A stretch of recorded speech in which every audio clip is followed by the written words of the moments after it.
Full Throttle Television bringing you to Daytona International Speedway for tonight's coverage of the Full Throttle Sim Racing Victory Fuel Cup Series.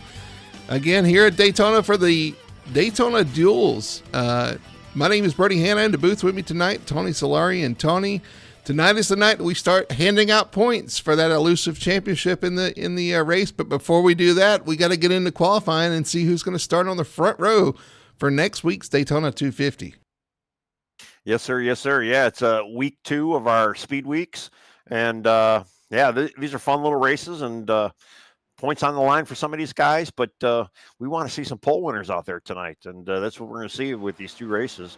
And it's always fun to win this race. But to get the pole for the Daytona has always got a little special flair to it as well, you know?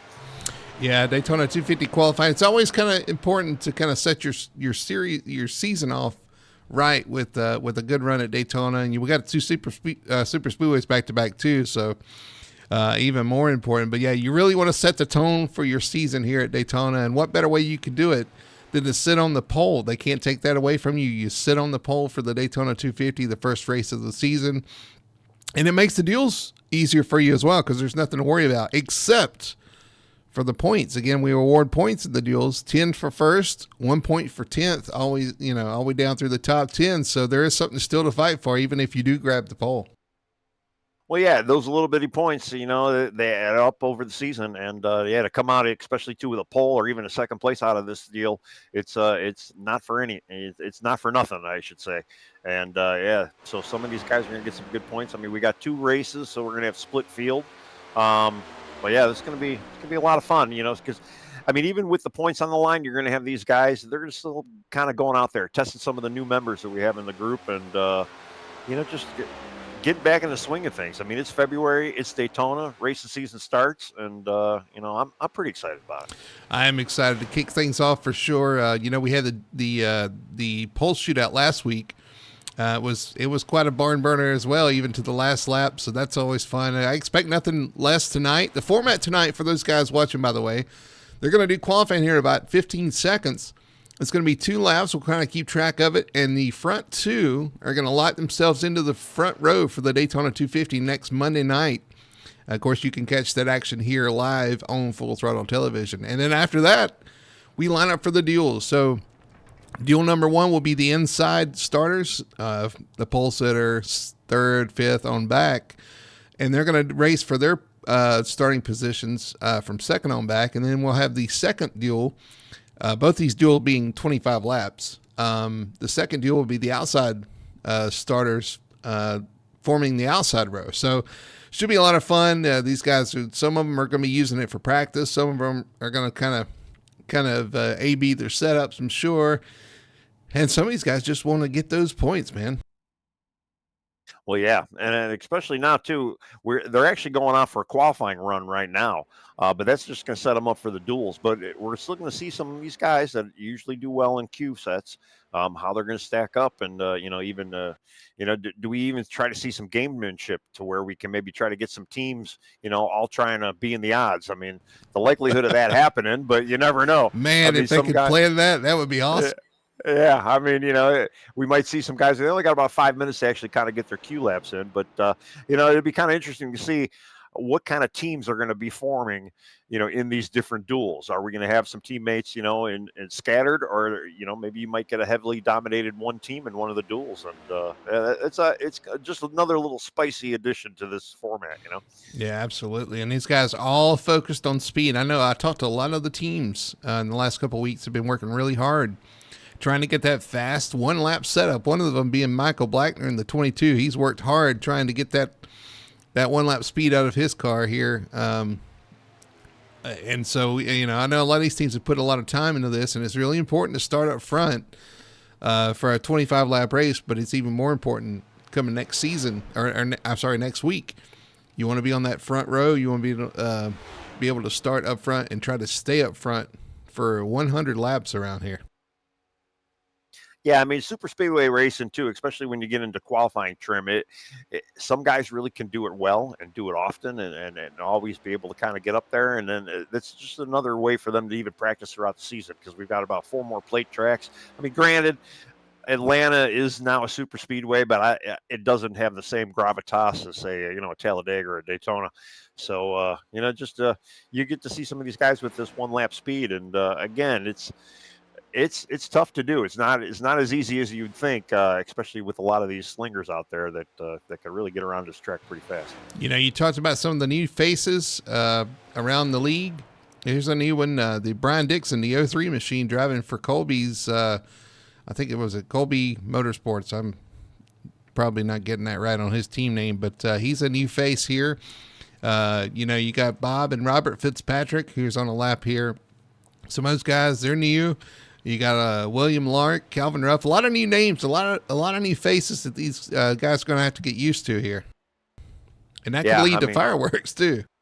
Right. Well, yeah, you got a lot of new guys, and we see kind of a little bit of common theme, like a father-son combos with Robert and both Roberts, I should say, junior and senior Fitzpatrick, and then like the other guys you were just talking about, William and Ryan Lark.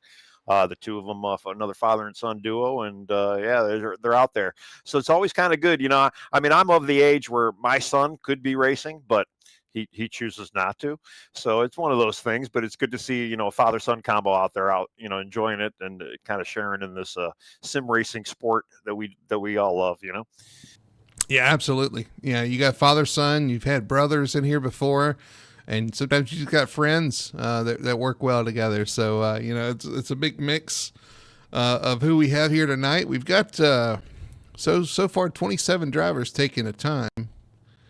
And let's see how we got 28, 29. We got 30 drivers in the server right now. So it's going to be a nice field, honestly, for each of the duels, about 15 cars apiece.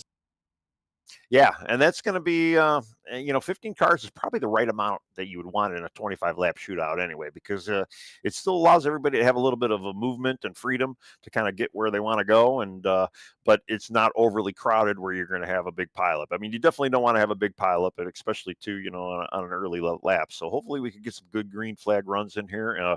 There shouldn't be any cautions for fuel, or not, like green flag stops for fuel, I should say. So no stages. These guys are going to go at it 25 laps apiece, and hopefully they can get through clean and green. 25 laps, and that's going to be a lot of fun because it is a little bit of a rush. If you're starting 15th, you've got a long way to go in 25 laps.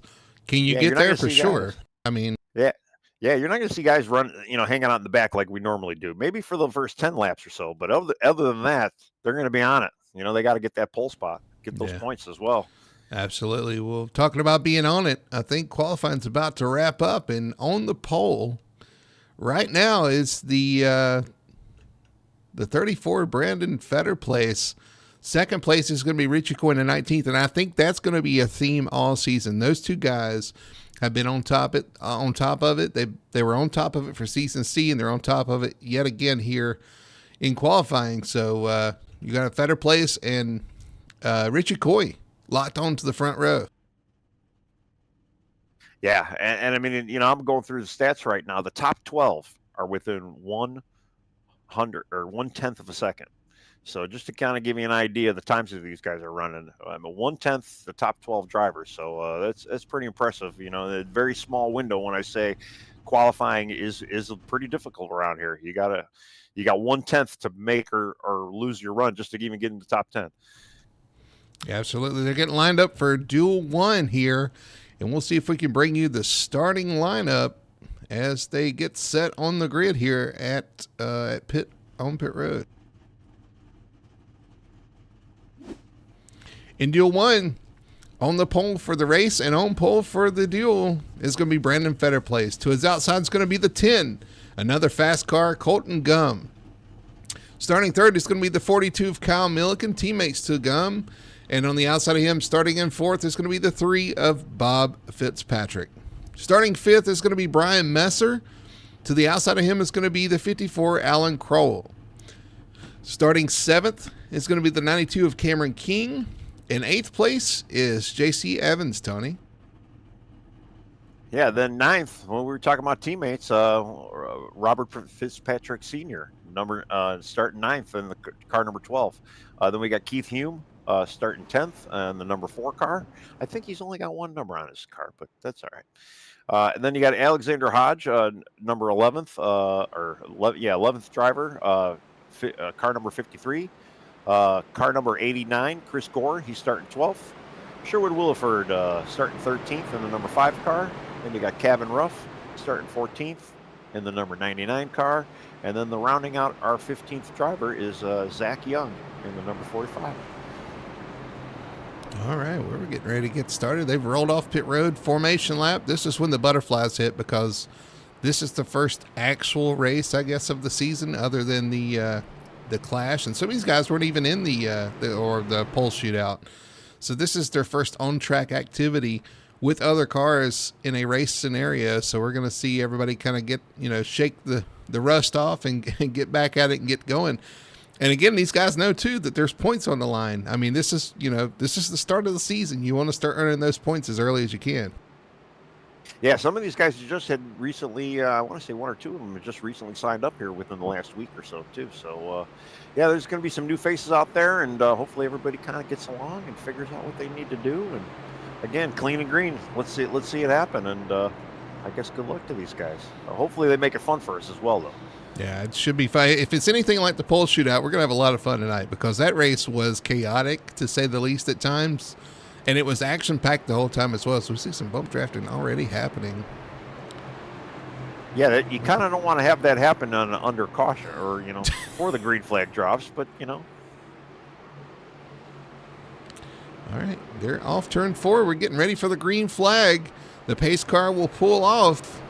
And we'll get set to go racing here at Daytona with Brandon Fetterplace out front, Colton Gum to his outside. Green flag is out, and we are underway here at Daytona. And they look like they're going 5 miles an hour because it takes a little while for these guys to get up to speed. And but once they hit the start-finish line again, everybody should be full up to speed right now. And just the way the cars are geared, and yeah, it's kind of fun to see those. You got guys pushing already, just trying to get these lanes working. Off turn 2 and down the backstretch, these things starting to haul, and they're already almost 3 wide. Actually, was that Colton Gum jumping to the high side to lead the outside lane? So he's going to jump to the top in front of, is that the... Well, that was Kyle Milliken kind of jumped out in front of Colton, okay. His teammate. So I believe yeah, they are teammates, right? Pseudo teammates, I believe so, Pseudo, yes. That's right, yes. But it's going to be Brandon Fetterplace coming around to lead lap 1 of 25 here at Daytona. He's got his buddy and teammate, the 51 and Messer. That is teammates 1 and 2 there. Yeah, well, they got a piece right now, and they're just doing what they're supposed to be doing. And just in 51, he's just pushing Brandon and just trying to get that line and that draft going. The 92 behind him, which I'm trying to look at, that's Cameron King, and I don't know if he's even a teammate or so. They're a little tight right now. I don't know if I'd like to be in that spot where Cameron is in, but you talking to Cameron King? Cameron was the one that won his way into the pole shootout last week. He's the one that won the pole shootout qualifier, raced his way into the pole shootout, was in good position coming out of turn 4, and calamity struck the 22 of Michael Blackner, made contact, and then it was on from there. But had a good run in both races. I expect him to be strong tonight. Yeah, he did. He was pretty strong in both races last week as well. And yeah, like you were saying, and he had some unfortunate incident towards the end, but he was able to stay green and clean for most of it. So I mean, that's always a challenge here at these speedway tracks. These guys all lined up, first 6 in line all together down the backstretch, kind of getting strung out, and probably. I don't know if it's 6th. I don't know if I'd be comfortable in 6th, but as you see. I guess in 7th you're not comfortable, as I believe that is that Kyle Milliken jumping out? Well, they had the outside lane, the two of them, him and Colton Gum, and obviously that didn't work out for him. So they're back at it, trying to get that outside lane to work again. And yeah, unfortunately, with everybody kind of strung out pretty early, especially on a lap 4 like this. It's very rare to see that. I noticed that they are kind of spread out. You got a group of 2, then a group of 3 back there. In the top 7, 8, top 8 have kind of broken away. Although running side by side at the end of this pack is not really what you want to see either. Well, unless you're in that group back there behind them. Right. I mean, I'm going back to like 10th and beyond. You got Alan Crowell, Chris Gore, Sherwood Williford, Sherwood, Zach, and J.C. Evans right now. They're kind of stranded on an island. They got to team up and work together if they want to try and catch that draft because they have lost it completely. Yeah, and you see these three running side by side are losing that front pack as well. That front pack of, I believe, 6 cars. Front pack of 6 cars. They're kind of pulling away from that group of three. They've got to get back in line. They've got, at some point you have to suck up your pride there and, and just decide, hey, we gotta figure this out and stay with these guys. And now they're going to be pushing, trying to catch back up. Yeah, I mean, ooh, that was close. Yeah, trying to get back in line. Yeah, that was a little tight there. But you look at that 6-car pack up front. I mean, they got the numbers. B, they've been staying very clean and green, nice and straight. Just kind of nobody's really pushing the issue too much, and they're just kind of just keeping in that line, that formation, and that's why they're pulling away. I mean, they just got more air movement, and they're just getting that line to move. So, if I'm in the top 6, I'm kind of comfortable with this. If we can kind of pull away, we can settle it between ourselves, and I can't start any worse than 12th in the Daytona 250. You know what I mean? So this is actually not a bad plan for those guys to kind of stay in line and kind of settle it amongst yourselves on the last lap. Now, we see J.C. Evans off track. Oh, we got a mess back here. I don't know what's happened. Gotta go back and look at it. I'm kind of watching that front pack right now, just trying to see what's happening. Let's go back to our Best One Tire and Auto instant replay. It looks like somebody pulls off the track. Oh, and they get squirrely down the backstretch. Not really sure what was going on there. It looks like somebody was trying to drop to the back, and it caused all kind of chaos. Well, I almost wonder if Kyle and Colton, and I can't remember who was with him at the time, I almost wonder if the three of them kind of just backtracked to maybe catch those cars behind them just to see if they can get a little bit more numbers in their pack. They did, and everybody kind of checked it when they got there. Probably, yeah. Unfortunately, there's not a whole lot of communication, especially if you don't have a lot of team support out there. But yeah, it's kind of unfortunate. I mean, good intentions, but it kind of screwed everybody up, to be honest. So Kyle Milliken's in the pits. He's done for the night. Yeah, back to the front. I mean, the 6 cars up front have not changed one iota. They're just pulling away from the rest of the pack. They've got a 6-second gap over 7th place right now. So all they got to do is just continue what they're doing for another 20 or 16 laps, something like that, 15 laps maybe, or 17 laps. And then you got the second pack who's finally kind of somewhat organized, trying to run them back down. I was thinking about this, though, too. You got Brian Messer, a teammate to Brandon Fetterplace behind him. Even if I pass Brandon Fetterplace, I don't pass Brandon Fetterplace in starting positions. I almost feel like if I'm second right here, I'm just going to push him to the win. Because, I mean, unless, other than points, what are you getting? You're not going to gain a starting position by trying to pass him. And your best option might just be to work with your teammate from here on out. And, unless you want to pull out the last lap and try to get that 10 points. Well, yeah, agreed. And, I mean, will he maybe even try to block the outside lane so they finish 1-2? Is that going to start them? Then maybe 1-2 in the Daytona 500, in our Daytona 250 rather. So it'll start him behind him in the Daytona. Right, exactly. Yeah. So they'll be lined up for that too. So yeah, I mean, all these guys have to be realizing that though at this point too, and thinking, okay, these guys are just going to stay in line and work together. We got to have another plan. Well, and it could bite some of the guys too. You could get a pack of 2 that kind of come out, and they might get railroaded. They might find themselves. You say if the 92 right now and the 4 step out of line, they might just go to the back, or the 4 cars in the back could pull a train on the top 2 right now. I mean, there's a lot of different scenarios that could work out, and it just really depends on who's willing to sell who out at the right time. I know a lot of people are not fans of the super speedway racing simply because you can't do it yourself. You have to have friends, and that makes it frustrating for sure. It also is very intriguing though, because if you're watching this, that there's got to be some cooperation, or what DW used to call it, coopetition. Same thing. You've got to work with other people at some point, or else you're going to be on an island by yourself, and that's not where you want to be at a super speedway. No, for sure. I mean, you can almost even say that there's rivals and allies out there. Yeah. There will be after this race, guarantee you. For those of you guys not up to speed with that, there's the rivals and allies system now at FTSR. And these guys are going to be choosing those based on what happens on the track. You'll end up with allies and rivals throughout the season. So interested to see how that works out. And again, Tony, that does kind of factor into this whole super speedway racing thing, because you can make a lot of friends, but you can make a lot of enemies real quick here too.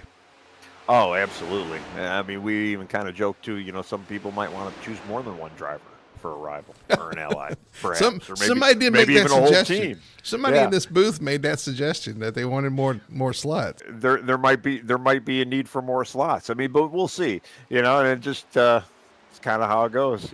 Sometimes, I don't know.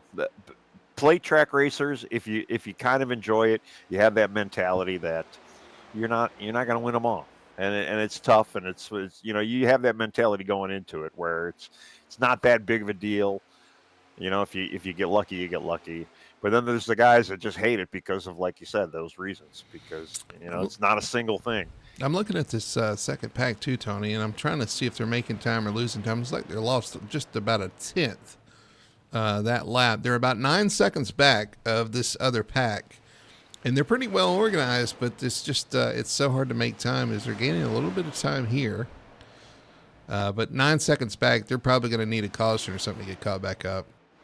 Well, last time we saw them, they were about 6 seconds back, so they lost about 3 seconds total from the last time we seen them a few laps back, and there's just they need a caution. There's no way they're going to be able to make it up as far as time goes.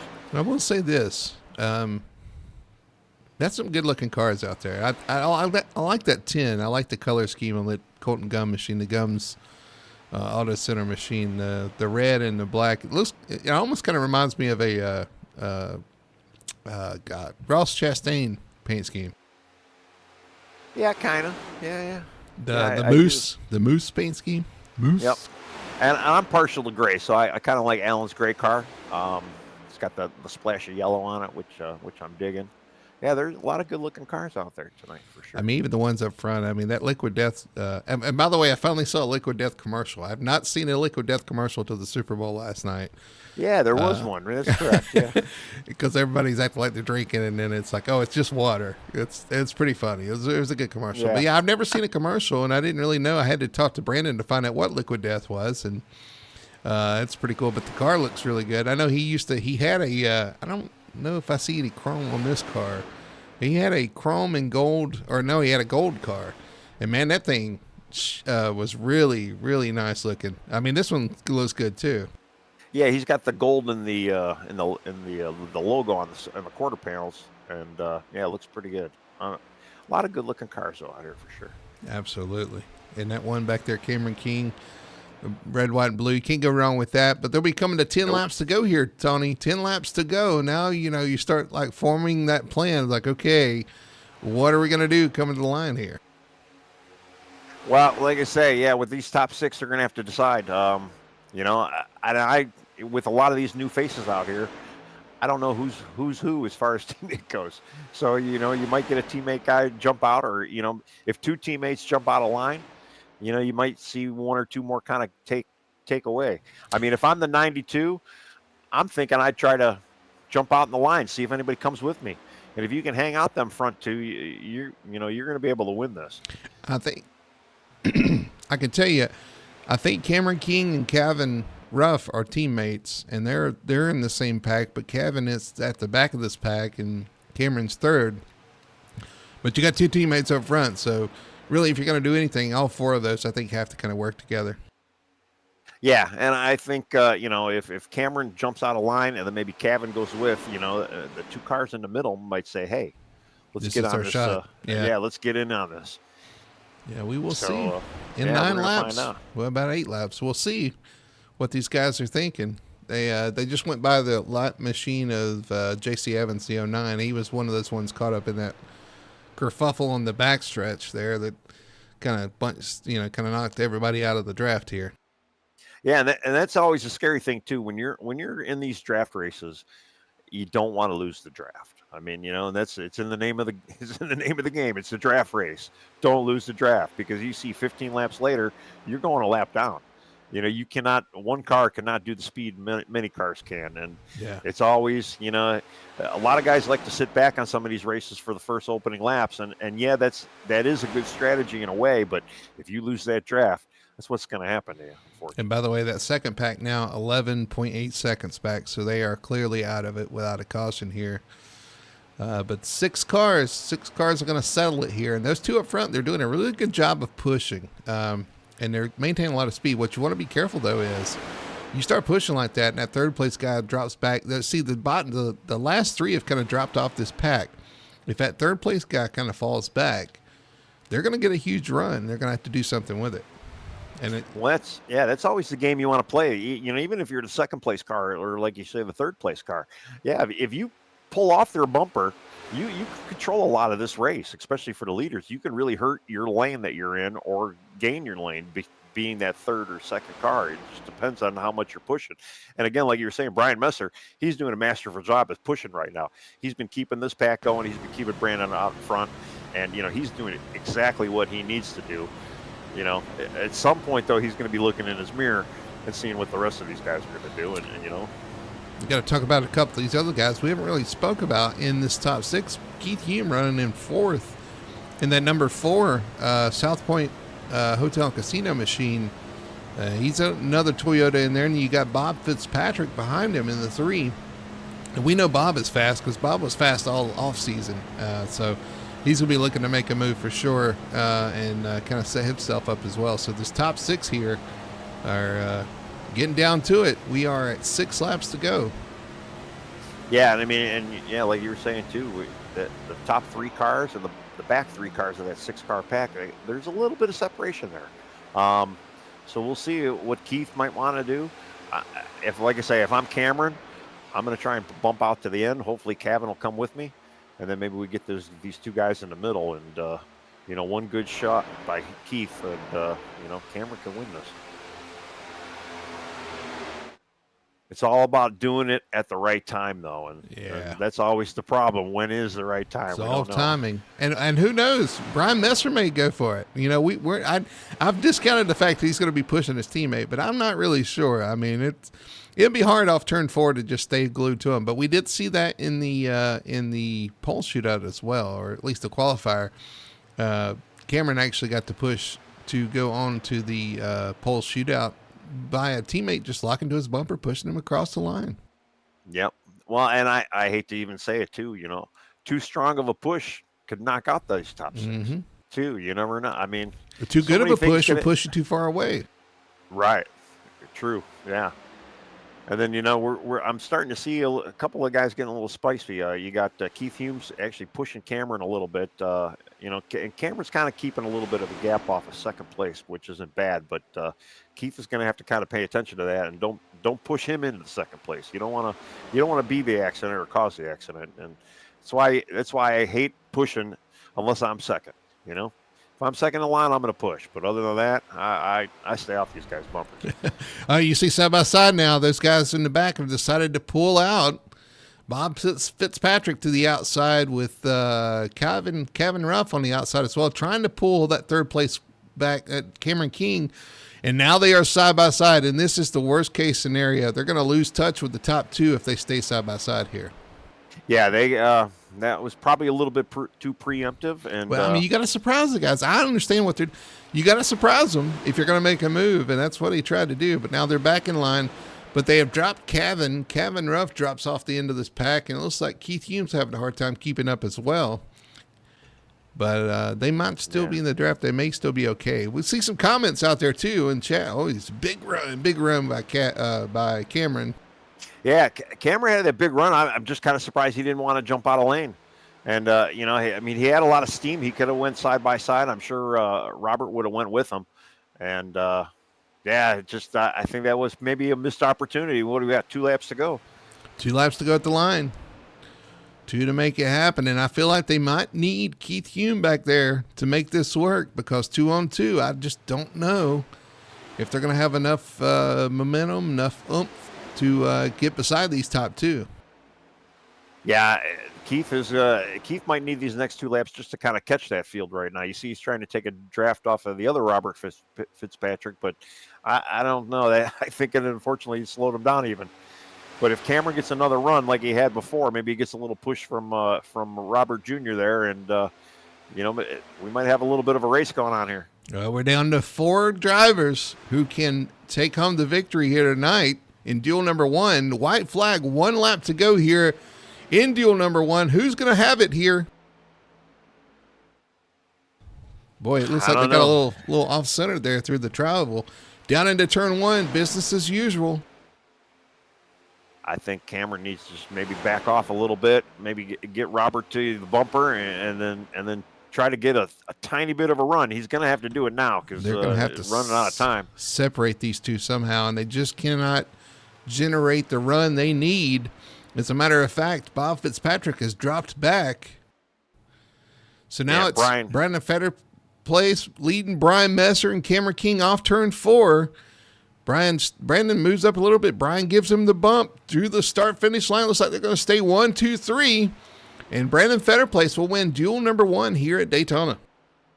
Yeah, well, he's definitely got to thank Brian for that. Brian gave him a great push towards the whole last lap there and just kind of kept him out in front. Cameron had a little bit of steam. He might have been able to steal second. Maybe even a little side draft at that last point. But he stayed in line, and he's like, I'm going to keep my third. I'm happy with that. So that was not too bad race. It was clean and green for the most part, but slightly boring as well. Which these races can be. I talked about, we had some comments in chat. It looks like one of the drivers is going to be in this next duel. Ben Tracy has said that this new package is not good, not very conducive. So might be package, might be circumstance, or situation. But whatever it is, Brandon Fetterplace is going to take home the victory in duel race number 1 as they line up for duel race number 2. We'll get that lineup shortly, but yeah, Tony, that was an interesting one because things got spread out more and more and more, and we ended up with 4 drivers and then 3 drivers fighting for the win there at the end. I know. It was like people just kept getting voted off the island. It was kind of wild to see, but, especially, too, that late in the race. But, there again, with the little numbers you already have, it's kind of hard to maintain those little numbers. And yeah, I think the car is slightly broken in a way where you just can't pull on a car in the draft like you normally did. If you get to a certain point where you kind of when you lose air off, if you don't have anybody behind you, and if you lose that initial bit of air off the front, it just the car just won't go, and you can't suck up to that initial pack. And honestly, to be fair too, there was only 3 cars there at the end that they could generate the momentum with. Hopefully we get a better pack race here tonight in the duel number 2 to kind of better demonstrate, maybe get a little more racy at the end. But hey, if you're the leader though, you'll take it. All right, let's look at the starting lineup for race number 2 here. There he goes. Richie Coy's going to start out on pole. Michael Blackner in the 22. Pseudo teammates on the front row for this one. Michael Blackner will start in second. Starting third is going to be the 24 of William Lark. Cody Atkins starts in P4. Fifth place is the 48 of Jamie Knopf.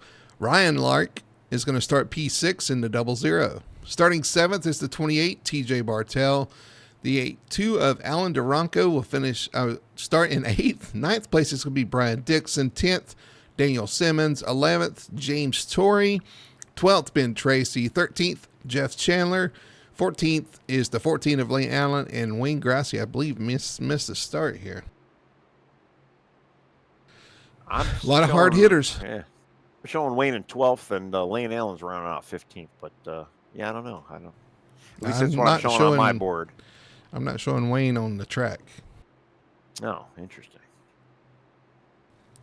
But, yeah, a lot of heavy hitters in this one for sure. And a lot of new faces, whole team. Carolina Carolina Boys is a new team. Cody Atkins, William Lark, Ryan Lark. So we'll see how they work well together. You got Michael Blackner and Richie Coy who are working together. Got a couple of elevated guys. Did the Carolina Boys did they try to do this purposely?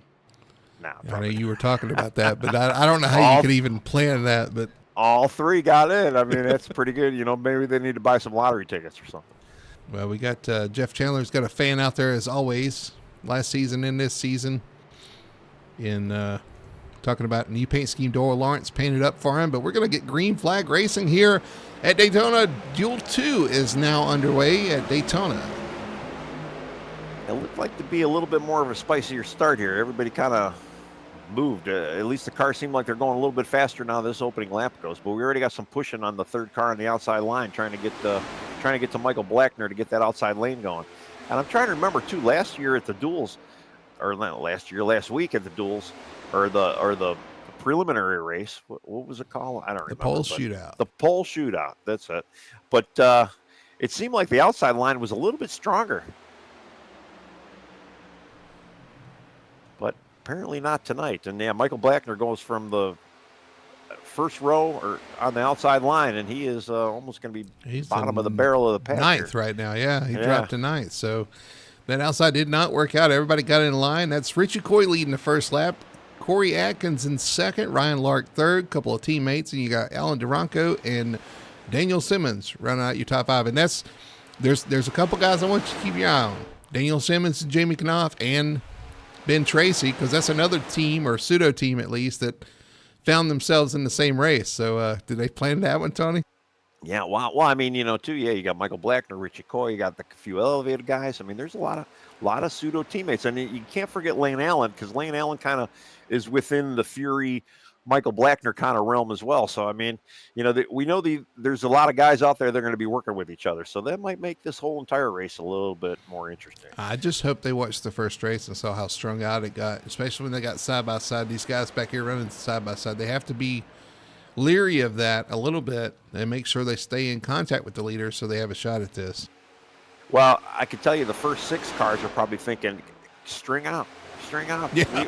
Yeah, go ahead. Less competition for them. But, the guys towards the back of the field right now, they are like, we got to get up there. We do not want to lose this. Richard Coy continuing to lead. Yeah. Cody Atkins, Ryan Lark, Alan Duranko, and some shiny new paint schemes in this pack as well. Of course, you got the Dunkin' Donuts car back there. Oh yeah, that's got to be one of the new favorites this year. And Michael Blackner's got, he always runs the Red Bull car, but he's got a little bit more sparkly, chromy going on with that as well, and it's looking really good. Yeah, Ben said he's driving a Dunkin' Donuts car. He wants to be dunking on everybody and giving everybody donuts. So I don't know. Well, we got the Target car. Is he going to be a rival? Yeah. I'm just curious. and then you got Richie Coy. Richie's got some splashes on his paint job. He's got a little, like the can's got a little condensation on it. The car's got condensation. Condensation Coy, I think that's what I'm going to start calling it. All righty. Well, another Tonyism is born, guys. Well, I'm looking too. We got a 0-0. We got a number 1. We got a number 2. In the second, third, and fourth spot right now. This right here looks a little more organized than we had the first race. Of course, it's early, lap 20, 21 laps to go. But I think everybody's kind of hesitant to make too many bold moves early and get shuffled out of the pack. Well, yeah, these guys had the advantage of actually watching the race as we did too. So maybe they learned a little bit, and I just know those guys in the back. They would love to see a second lane kind of start sprouting up, but who's going to be that guinea pig and get out there and start it? Well, the thing is, if I'm Richie Coy and I know there's two teammates behind me, I'm a sitting duck. You know what I mean? When they move together. And so if I don't get some help immediately, I'll be a sitting duck. But, the other thing, too, is being newer to the league, you're out there, you're trying to prove yourself. You're trying to, anytime there's a rookie, even in real racing, you have to get out there and kind of prove yourself, prove that you know what you're doing, kind of earn some respect, earn some confidence, and so other people will work with you. And they're doing a really good job of that right now. Yeah, Corey's, he's giving Richie a shove here and there, not really leaning on him too much. And, as a rookie, new guy in the league too, that's the way to go. And I mean, it's not hurting him at all. He's keeping the lane moving. He's keeping Richie out in front. Yeah, they're doing exactly what they need to do. But yeah, Richie definitely is going to have to look in his mirror in a few laps from now and be like, hey, that's right, I got two teammates behind me, and there's more teammates behind him. One thing too, again, Daniel Simmons, Jamie Knopf, Ben Tracy, all on a line back there, 5th, 6th, and 7th. So I wouldn't be surprised to see those guys duck out at some point and try to make a move towards the front. The question is when. When do you go? If you go, do you have help? All that good stuff. Well, I'm watching the three of them too, and they all have some decent equal spacing amongst each other. They're a little spaced out. And it's one of those things where they might be able to kind of work a run just enough for the three cars. If they can get like a 3-car run within this larger pack and then kind of, take that momentum up to the high side, that might be the start of that outside line. And, you almost wonder, I mean, while you're back there too, you can kind of work with your teammates and you can kind of see if you can even get that run built up, and a lot of that too is even dependent on, maybe there's a little checkup with those 4 cars in front of you and you can kind of take advantage of it. But, to time that is harder, is easier said than done, but it is possible. But, what else are you going to do for the next, 17 laps? You're going to have to kind of maybe do a little experiment, see what's going to work for you to maybe get that outside line run. Because sitting 5th, 6th, and 7th, I know that's not where they want to be. So they're gonna get up there some way, somehow. You know that. Yeah, I mean that's what I was thinking too. In 5th, I'm not going to be in too big of a hurry. But you see those laps ticking down, man. It's so hard behind the wheel to just sit there and ride. You want to go, you want to race, you want to go to the front, but you got to be a little patient here and make the right move at the right time to go forwards instead of backwards. Because you could easily pull out here, and the guys behind you be like, nope, not doing that, and you can go straight to the back. Right, or even a little bit of miscommunication where you get 2 guys to go, and the whole team doesn't get to go at the same time, and a lot of things. And I mean, it happens within pit stops, green flag stops, within teams, and we'll see that next week a little bit. And there's a lot of chess type moves being played out there, even though it just looks like they're just out there for a Sunday drive. There's a lot of inner office memos between everybody right now, going like, what are we going to do? How's this going to work? The good thing is there's a lot of things that could happen here because you got teammates 2 and 3, you got teammates 5, 6, and 7. So something's going to happen. Somebody's going to make a move. You just don't know where it's coming from. So this is going to build anticipation for the next 17 laps, and then we'll see what everybody's plan is. Yep. Yeah, I'm going back to the Daniel Simmons, Jamie Knopp, Ben Tracy guys. They had a little bit of a gap right now, and now Jamie's giving Daniel a little bit of a bump there, and just trying to see maybe can they get enough steam to kind of get that outside line to start making a move. Because really, that outside line's got to start with momentum for it to have a little bit. You got to have enough of momentum so you can start getting a little side draft off the inside line. But we haven't lost anybody either, though. It looks like everybody's still in line for the most part. Yeah, right on board with the 48 of Jamie Knopf right now. Kind of the meat and the sandwich right here between teammates. You got Ben Tracy behind him, and you got Daniel Simmons in front of him. Let's see if we look behind you. There's Ben Tracy back there. And, of course, looking forward, that was Daniel Simmons as a catch and pass the 7 of Wayne Grassi, who unfortunately missed the grid. He's out there now, but missed the start there, so he goes a lap down. Yeah, I'm not sure exactly what happened there with Wayne, but that's okay. He might want to start in the end for the Daytona 250 next week anyway, so that's probably not a bad thing for him. Going for the hard charger? Going for the hard charger, yeah, Which he definitely could have because he's got a fast car for sure. Hate he missed the start here, but he's going to hook on and hope to get the lucky dog maybe if a caution does come out. Well, if he can still keep up with the pack and at least hang on, at least he's going to be able to see what the car's going to do within the pack. True. And draft. Good practice. And, at least he'll get a little extra practice out of the deal here. But we've seen too that even that lap car that lap down car, it just does not have enough steam, and the main pack will just drive right by you, and there's really not much you can do. But from what I can see, he is able to hang on. Got a shout out to Victory Fuel for sponsoring the series again this season, 2025A. Make sure to get your Victory Fuel packs at drinkvictory.com. Use code FTSR for 10% off your order.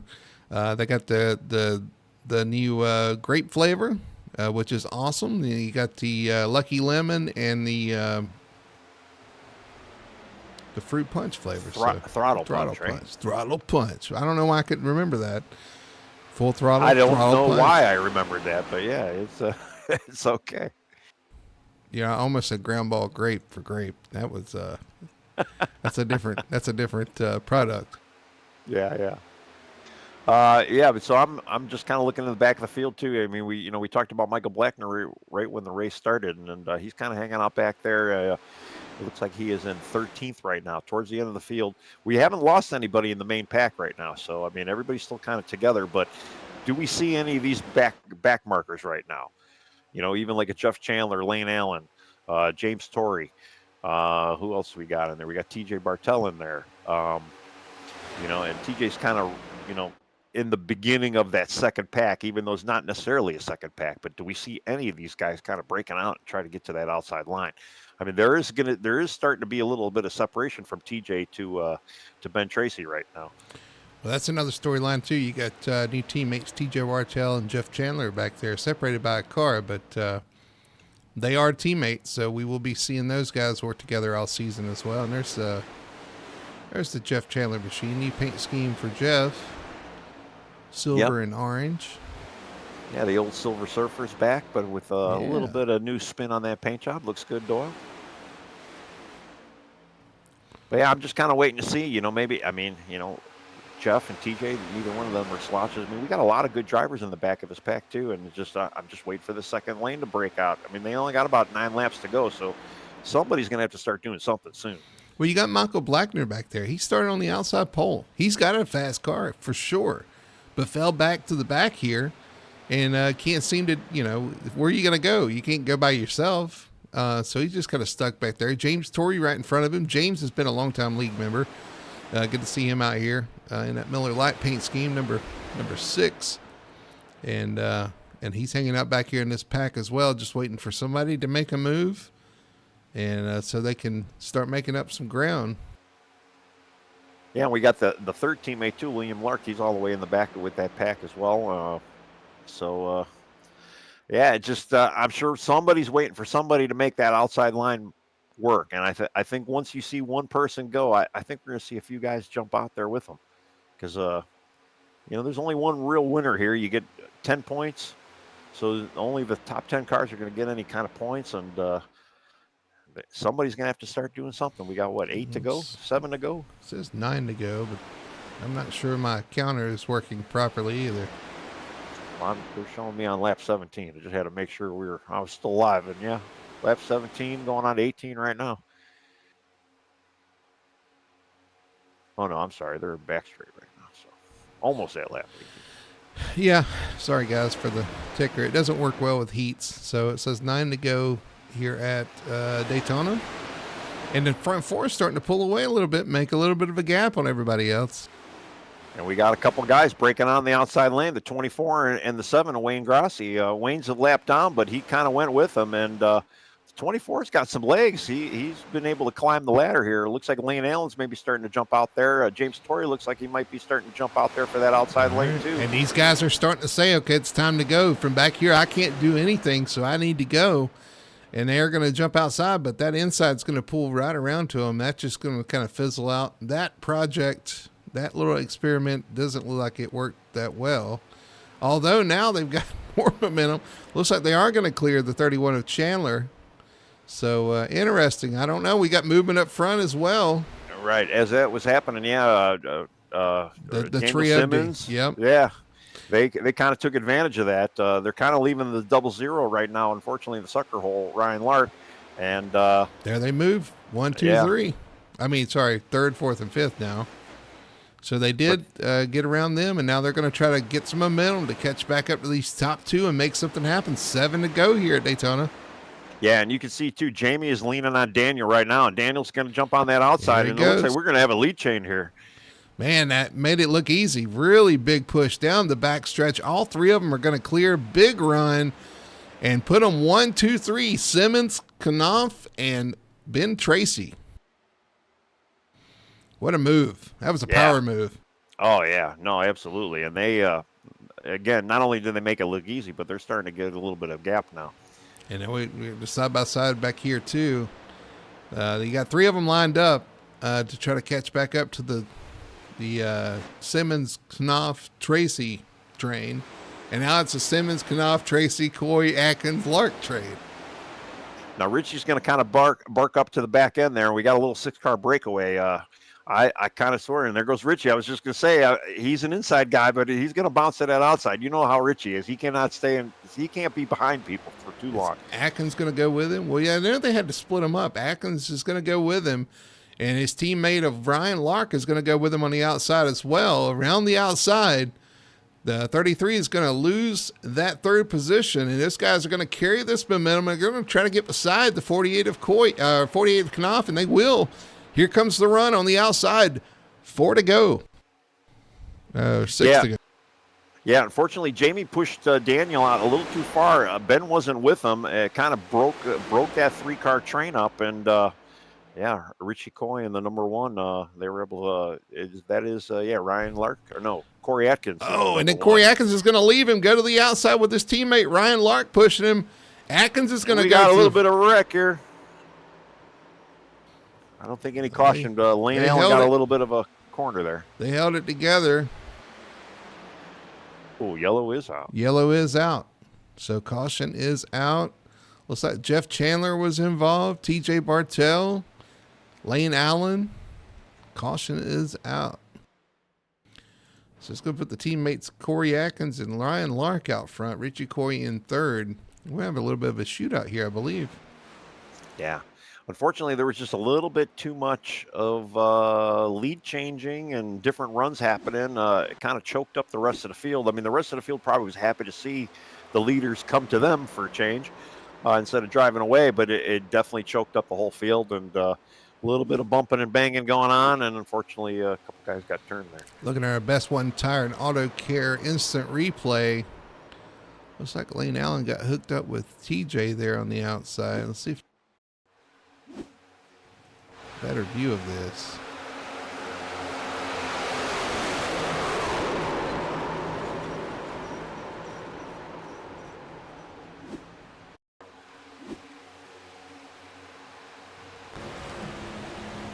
TJ jumps to the outside of Lane, and Lane didn't know he was there.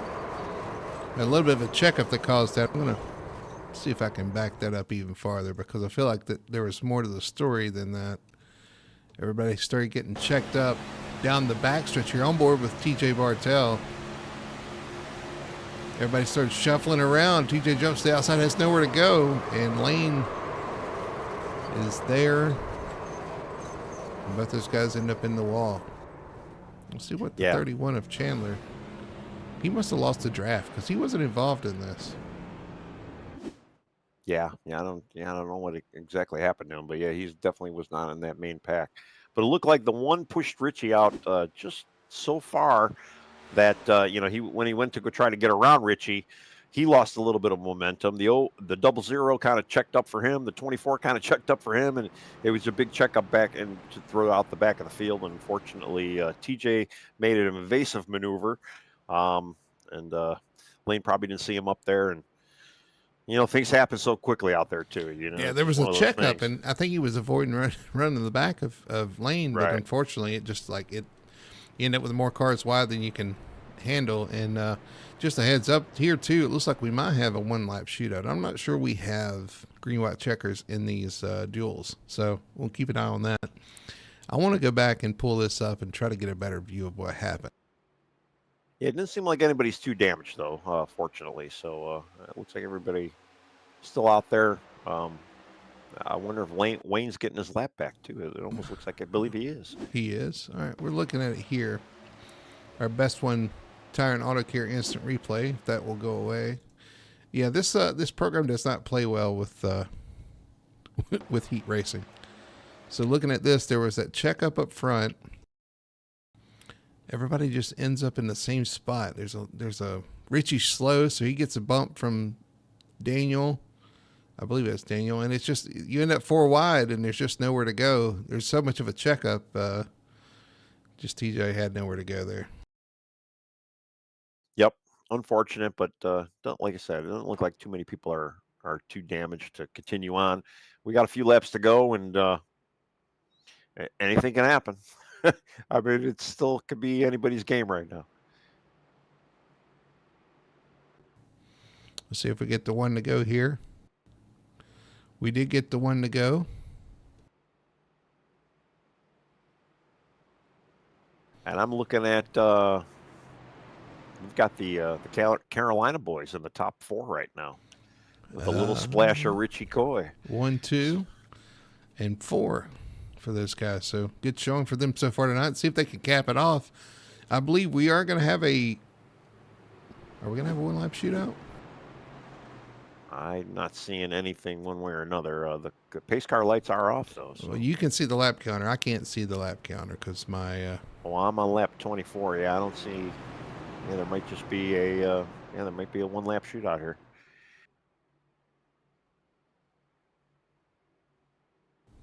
It's really unfortunate. I'm looking forward to getting our program done so we can tackle some of these issues we've been having for sure. Sorry for everybody watching. Our lap counter is incorrect, and our scoring is not showing us across the top either. So apologies for that. But I believe we have a Mad Dash 1-lap shootout here, and boy, if we had to ramp it up one more level, we just did so. Oh yeah, big time. I know this is going to be kind of interesting too. And the Carolina boys. I mean, I'm kind of looking at the 24 car right now. I mean, if you remember a few laps ago, he was at the dead last. I mean, he was almost dead last, and he was the one that kind of said, "Hey, I'm going out. I'm going on the outside." And he was starting to make a little steam, and he's in the top 4 right now. So I mean, he's definitely got a little bit of a piece under him, and he's got teammates and help up there now too. So it's looking good for these Carolina boys right now.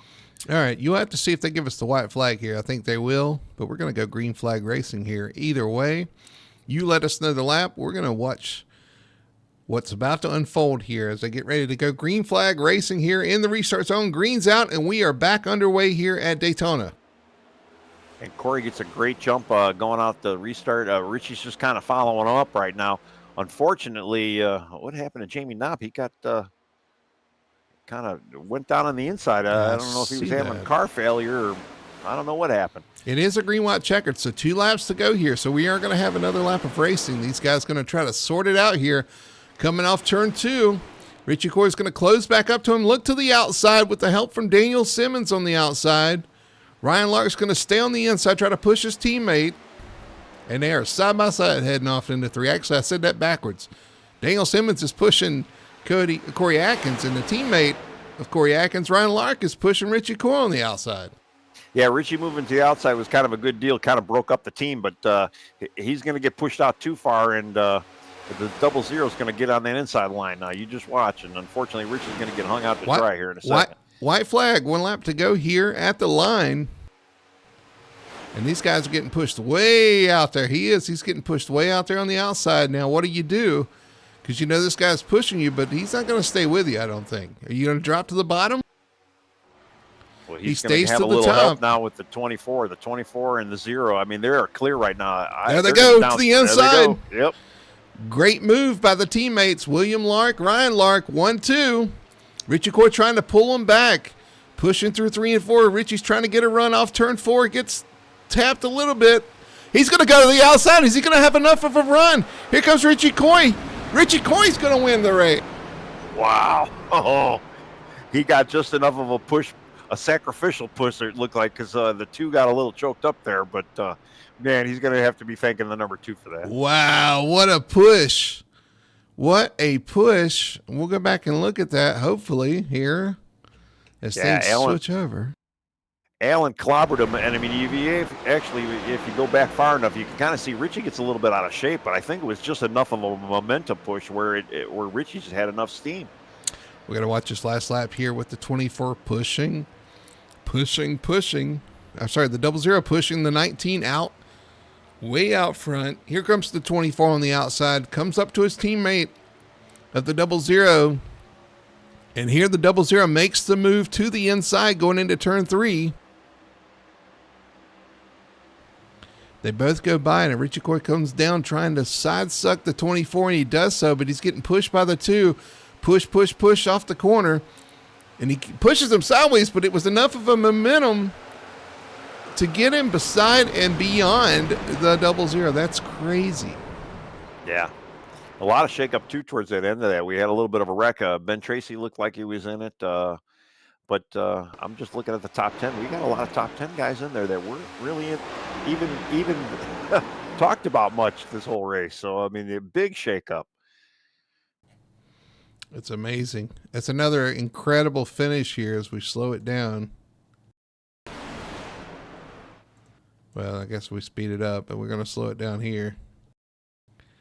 Coming down to it. Richie Coy winning it by a nose.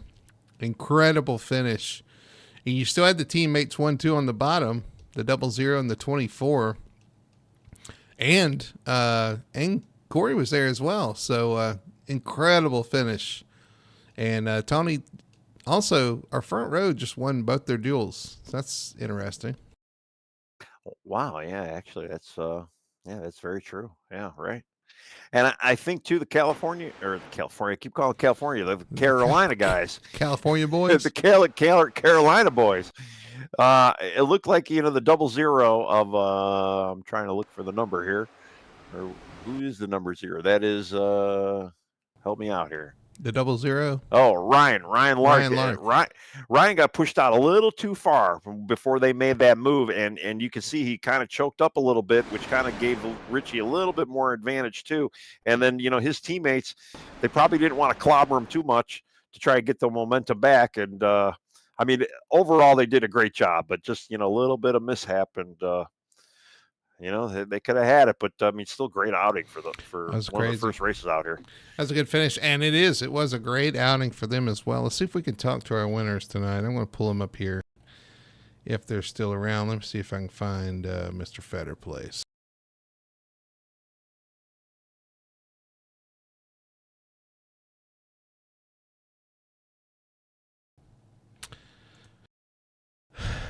Mr. Brandon Fetter Place, winner of duel number 1. And that was a little tame compared to what we just saw. Yeah, it definitely was. That was, they got pretty exciting out there. Absolutely. Hey, congratulations. Congratulations on the poll, first off, for next week. And, we were talking about, you didn't have anything to worry about in this race. It's all about points. And, well, you maximized that with some help from a teammate out there. Yeah, hey, this is a team sport here, and at super speedways especially. So, I had Messer and Cameron. They pretty much decided that we were going to stay up front, and I said, hey, I'm fine with that, and the rest is history. So we'll see. We're going to do this little race right here, and we'll see how we do here. Yeah, absolutely. So you guys had basically team orders. There was going to be no hanky panky where your pusher Brian was going to be helping you all night. Or were you any fear that he might have stepped out of line and maybe try to go side by side with you there towards the end? Well, the funny part is that I was actually expecting it. I said, "Hey, we're going to race on the last lap, right?"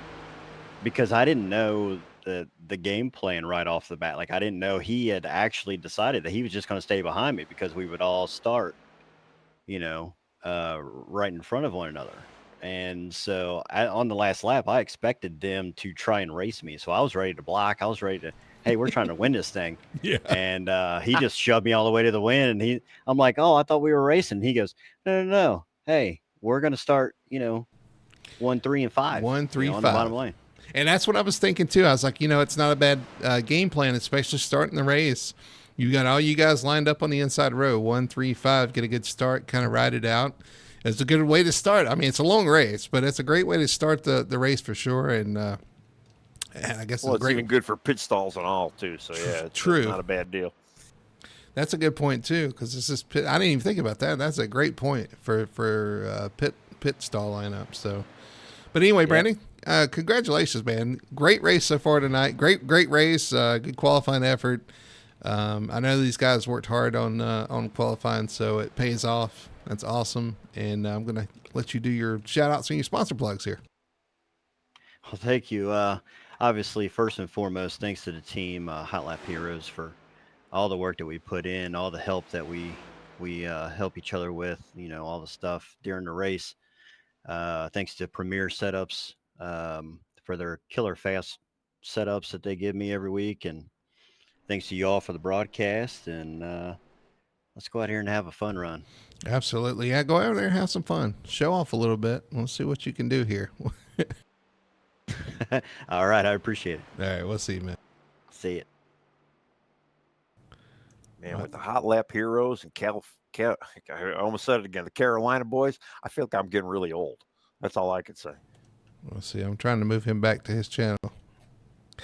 Let's find it. There it is. There you go. All right. Yeah, I'm telling you, man, they got some fast cars. Let's see if we can talk to our other, hopefully you don't mind me bothering him, our other winner of the dual race number 2, Mr. Richie Coy in the Victory Fuel Machine. Richie, congratulations, man. What a wild finish. Oh, what's up, guys? Yeah, that was a nutty one. It was really calm for most of the race, and then I kept looking up, seeing I was surrounded by teammates, and I'm like, I'm going to get kind of screwed. And I don't know. It came out of nowhere. Well, we knew it was going to get kind of crazy there. And the thing is, I knew you were thinking too that you did have 2 teammates lined up behind you. The third one came out of nowhere from the back, and they kind of ganged up on you there. But that push off turn 4 from the 2 of was that Duranco? Yeah, Alan Duranco was what you needed. But man, it almost turned out bad, didn't it? It did. He got me, and it all ended up working. I think because he got me loose, and I think he backed off. And when he backed off, Daniel went to the outside of him and wrecked him. Then the 00 came up to block me, but I was already there. And then he had to go down, and I think he got hit by his teammates and slowed their momentum up. And I was like, I'm going. Yeah, absolutely. That was a crazy run to the finish for sure. It was fun to watch. Definitely exciting. Tony, go ahead. Well, I got a question. Is it a horseshoe, a rabbit's foot, and where do you keep it located at? I don't know. I figure it's my blind man's tin cup. So, because I was trying to drive there with my eyes closed. I didn't know what was going to happen. Watching the first race, it was so calm, and then there was a breakaway, and it was, they pushed each other to the win. And then the first part of our race was exactly the same way. It was all a single file, and I'm like, please tell me they didn't break the drafting here. And then all of a sudden, the 3 amigos from Tracy Motorsports came flying by me, and then what a run that was too, man. That's another thing. Right? I forgot about that, man. They shot down the backstretch. All 3 went around you like you were sitting still. So, and I'm like, whoa. And then I drafted back up with the other 2 guys, the 2 new guys that were teammates, and we went back by them. And then they left me sitting there. And then we had that wreck. I guess it was a major checkup or something. When they left me, I was on the bottom. I had nowhere to go. And then once that happened, it split all the teammates up. I was like, well, maybe I can get hooked up. And then it was kind of on from there. Yeah, it was a good finish, at least. I was glad it was a good finish. It was an exciting finish for sure. And basically what you're saying, it was a typical super speedway race. Is that what you're just to sum it up? Yeah, basically. You're never actually in control here. So it's like riding a bull, I guess, is kind of what it's like. So yeah, we'll take it. I mean, we'll start out the season with a win, 10 points. We're going to put that rivalry point right on Brandon Fennerplace, and we'll go from there.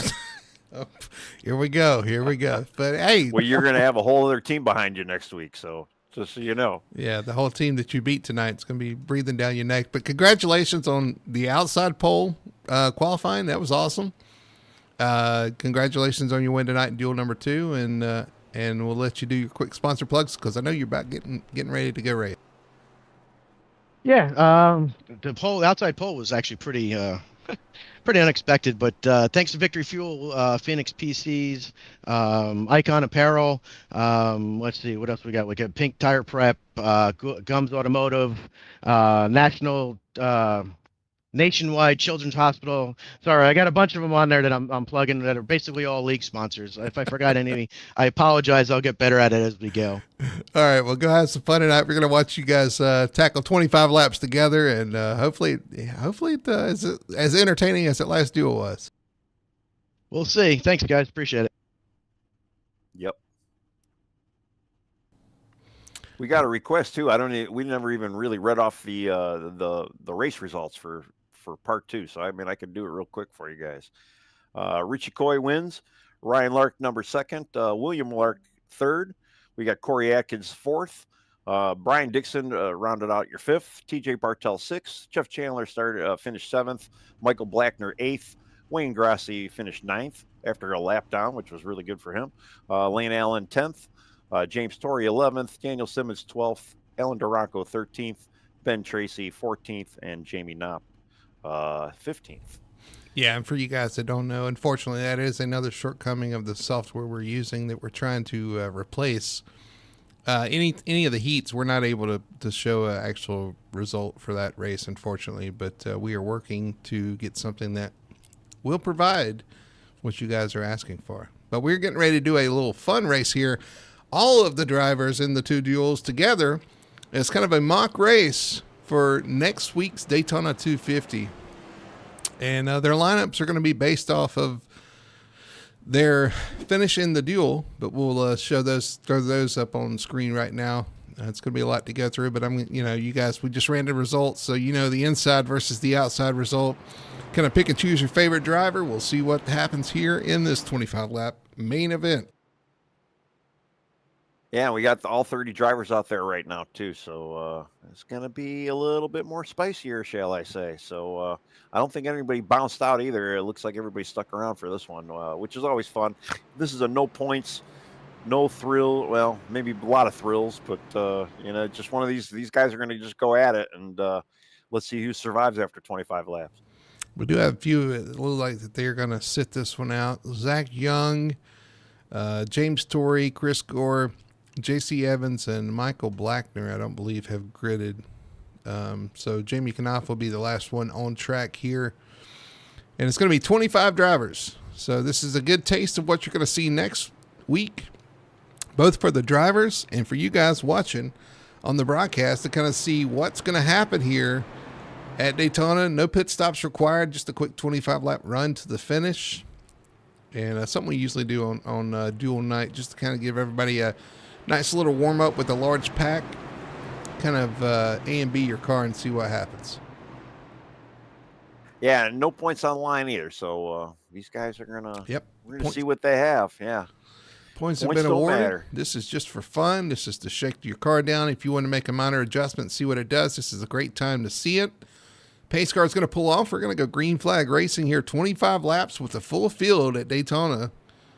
As a warm-up for next week's Daytona 250, green flag is out, and we are underway.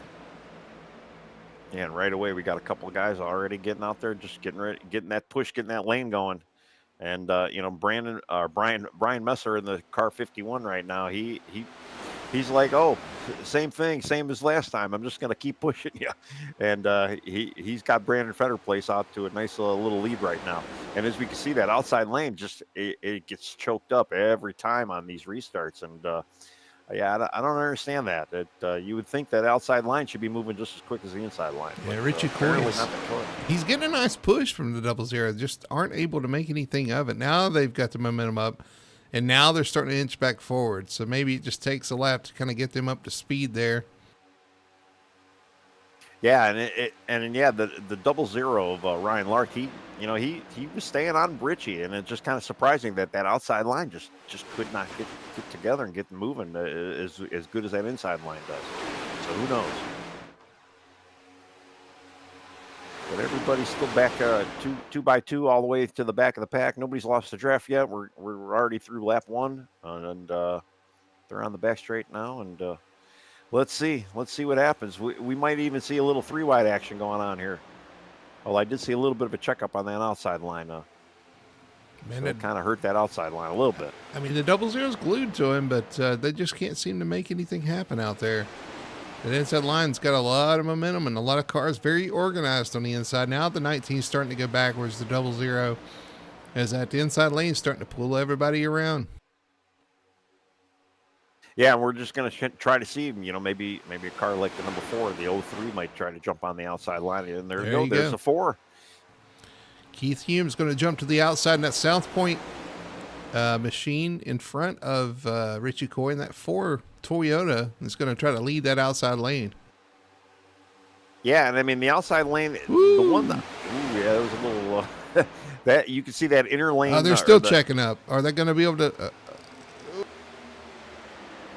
Now they're 3 wide back here. Yeah, that one little checkup always causes a little bit of mayhem too. Boy, they did a good job to keep things, but they're still 3 wide.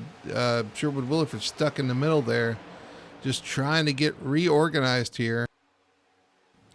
And now the 33 on the apron. And it's unfortunate too, because it broke up that whole outside lane. And they're still 3 wide.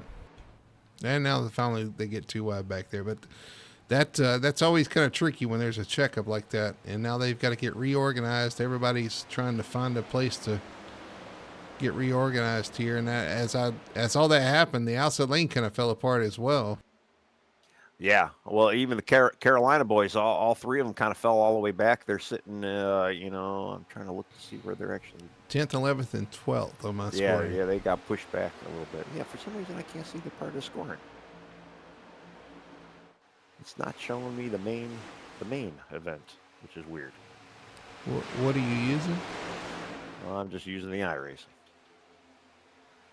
It shows me warm-up times, and that's scroll. Oh, you gotta scroll over on the thing.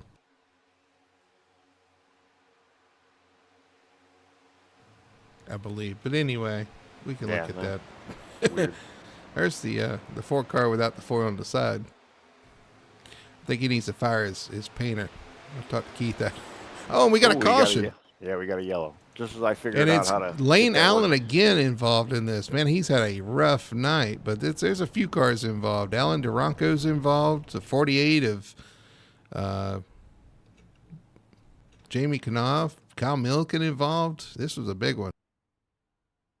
Yeah, Lane gave Jamie a pretty good push, and the cars in front of Jamie checked up. Jamie couldn't slow down in time, and yeah, there's a bit of a mayhem there. Kyle Milliken. Oh my goodness, what a bump, the 48. Something happened with the 33. He was way off pace. Let's go back and look at that again. Yeah, and Lane actually had a little bit of nose damage too even before all that, so I wonder what happened to Lane earlier on. Let's see if we can find a better view of that. The 33 gets... Oh, okay. They're trying to get in line. He tried to lift... And see, his teammates going wrong. He tried to lift for Daniel Simmons, and the 48 didn't get the memo. Ran right in the back of him, got him loose, and he got up into Kyle Milliken, who also collected the 2 of Alan Duranco and the 14 of Lane Allen. Yeah, you almost need the bowling ball sound effect for that one there. That was man. Lane almost rough. made it by 2, but got clipped by the 2 when he went around. So he was unfortunately Lane at one point. I mean, he was kind of far back. He almost was getting ready to lose draft there too. He's right on board with the 2. Alan Duranco, he sees the 48. I mean, the 48 catches the 33 so quick. Like I said, the 33 lifted for the 06, which is the pseudo teammate. But the 48's a pseudo teammate, ran in the back of him. Yeah, and I just I don't know, maybe the bump from Lane to Jamie just had too much momentum. Came up on it too fast. Just didn't slow down enough. It was. I'm on board. It was just miscommunication. I mean, the 33 was going to lift and let the 06 in, but the 48 didn't know and ran right in the back of the 33, and it's sent the 48 around. That's unfortunate. Yeah, that's a good word for it. Yep. But the fortunate thing is it's just a fun race. So no hard feelings, no points on the line. I mean, I'm sure these guys would like to be out there for the rest of these 20 laps or so, but that's all right. It's not like you're losing any points for the grand scheme of things. But what this does do is kind of split up the top three. Somebody's going to take the top here, and kind of loses that 3-car draft they had with these teammates.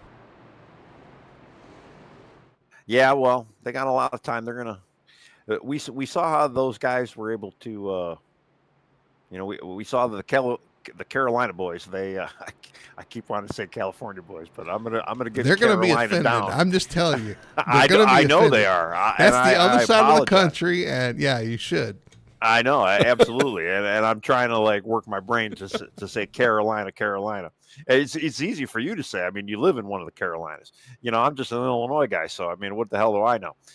But we saw them in the last race too. How the three of them were able to kind of work together, and they were able to pull up to the front. So, I mean, teammates could do some pretty wild stuff together. I mean, they could screw up a lot of stuff as well. But I mean, they work together. We just saw that. Yeah, I it mean, could go wrong. That's the thing, though. This is such a hard thing to do. It really is, right? Is to work together, to a point, but also you have to at some point be able to draw that line of, okay, but I still need to preserve my car, and I still need to make sure I'm making moves that get me to the end of the race. So it is a balancing act for sure. These guys up front have been doing a good job. The Carolina boys have been doing a great job as well. Obviously, they've done a good job working together. And I mean, Daniel, Jamie, and Ben, those guys have been doing a great job working together too. We saw them make that big move down the backstretch. I mean, teammates are huge here. You got Elevated Esports out there. You got TJ and Jeff together on Jeff Chandler Racing. You got a lot of teammates out there that can work together. You got the Fitzpatrick group too. And we've yet to see them really shine, but we did see them shine in the pole shootout. So you got to have friends and you got to have teammates sometimes. Well, you got to have friends. You don't necessarily have to have teammates, but you're going to have friends on track for the super speedway racing. And you're going to have a lot of luck too. Allies, I guess you could call them. Allies and rivals and and luck. That's what you need at these places. Well, you might have some rivals between teammates after that wreck. They might be putting me as a rival just because I keep calling them the California boys. Well, true. I think I might do that myself. Yeah. All right, we're going to go back racing here. Go back green with 18 laps to go on the board. Again, teammates out front, 1 and 2, and then you got a third. What he said was a teammate from Cameron King, starting in P3. Bob Fitzpatrick's up there too in the 3-car. We haven't talked much about him. He's going to start outside. And green flag's out. We're back underway. Yeah. Cameron gave Brandon a really good push out front, and they got a nice little breakaway right now. Almost too big, sadly, but that allowed Brian Messer to jump to the inside. So he's leading that group that's going to catch him back up here. Yeah, but once again, though, we're watching that outside lane just struggle to try to get that speed going and try to make some moves here. Speaking of moves, are there going to be any made here? No. You got the 4 of Keith Hume. He was leading the outside, but he's going to duck to the inside here going into turn 3. Yeah, Colton gave him a little bit of a break there, kind of let him get into line, which was kind of, it's always a smart thing to do. You don't want to give too much of a break, though, because you can see how much of a separation now it kind of caused. I mean, Colton's kind of like on an island all by himself between the 4, and he's got the 0-0 right behind him. Yeah, and the 0-0 kind of gets in front of his teammate. That there. was close. Just gave him just a squeak enough room. Wow. That's a good move, but they got in line, and I was wondering how that was going to work out because they were losing time running side by side there. Now they're going to be pushing, trying to catch back up and try to group back up with that lead pack. We saw it in the first duel. You do not want them to get away. No, especially too. Yeah, I mean, if Colton right now loses that 1 second margin of draft, I mean, it basically becomes a 1-pack or 2-pack race now. You see the 0-0 gave Colton a great push there, trying to keep the momentum up. They've got to try to get back to that draft. Yeah, and unfortunately, they're 1.2 right now behind that lead pack, and then the lead pack's got about 8 cars in it right now. So the backpack definitely has more cars, but they need to start organizing right now to catch that lead group. Absolutely, they do. You see the And double zero the double trying zero. to gets Colton all out of shape. He was trying, but trying a little bit too hard. Got to be careful about that. Yeah, now he's got teammate behind him, so it's the 24 and his double zero leading that second pack. And let's see if the two of them can get. I mean, they have the speed. We saw them earlier. Do they got enough to kind of reach that opening pack? Let's see. They're about 2 seconds back right now, so they're going to have to work to get back up to that pack. Let's see if they make some inroads here. They're 1.6 seconds back of Keith Hume, which is the last car in that other pack. And I believe they're actually losing speed, but I think I thought we just had an accident, but nope. It was, things were getting pretty spicy there, but I didn't see anything go too awry. I'm just looking at times right now just to see if that second pack is actually starting to make. Visually, it looks like they're starting to gain a little bit, but I got to check them numbers. They are actually gaining now. They got it down to 1 second. My timing hasn't refreshed, but visually, like I say, it for sure looks like they are gaining. They're doing what they need to do. So they are gaining on that pack up front. We've got 13 laps to go, though. And honestly, if they get a big, and actually that pack up there is racing now, so that's going to help them out huge. You see those guys duck out to the outside lane. Yeah, for sure. So the second pack is going to definitely catch them. There goes Do they have the enough 19 momentum pushing to start the 3. Third? Bob Fitzpatrick to the lead. Brandon Fetterplace is falling back. Calvin Ruff to third. Keith Hume fourth place, and those guys are going to pull out to the front. Yeah, the entire outside line was able to kind of take over they did a swap, the back 4 past the front 4, and we got a whole checkup. Now we got the front, now we got the back 4, the previous front 4 that's now the back 4. They're trying to get back to the front 4. They're not happy riding, so they're going to pull back out and try to make this run back. Keith Hume stuck on the bottom, but now those guys side by side there, can they get enough of a momentum push to get back to the front? Looks like they got a big run down the backstretch. Here they come. Yeah, and I'm looking at the Carolina boys right now, and they're just kind of heading up that second field. They kind of stalled out a little bit. I mean, they are still making some inroads, but what are they going to do eventually when they get there? Are they going to have enough? Patrick pulls up to block it, creates a checkup. The 19 of Corey's going to go to the bottom. Brandon Fetterplace stays with the 3 on the top. That created quite a mix-up. Yeah, just as I'm saying, the Carolina boys, we got one big gigantic pack again. There they are. They are there. Do they take the middle lane? It looks like he wants it. Looks like one wants to, but he doesn't have any help. It's probably he's like, it's better for me just to get in line here.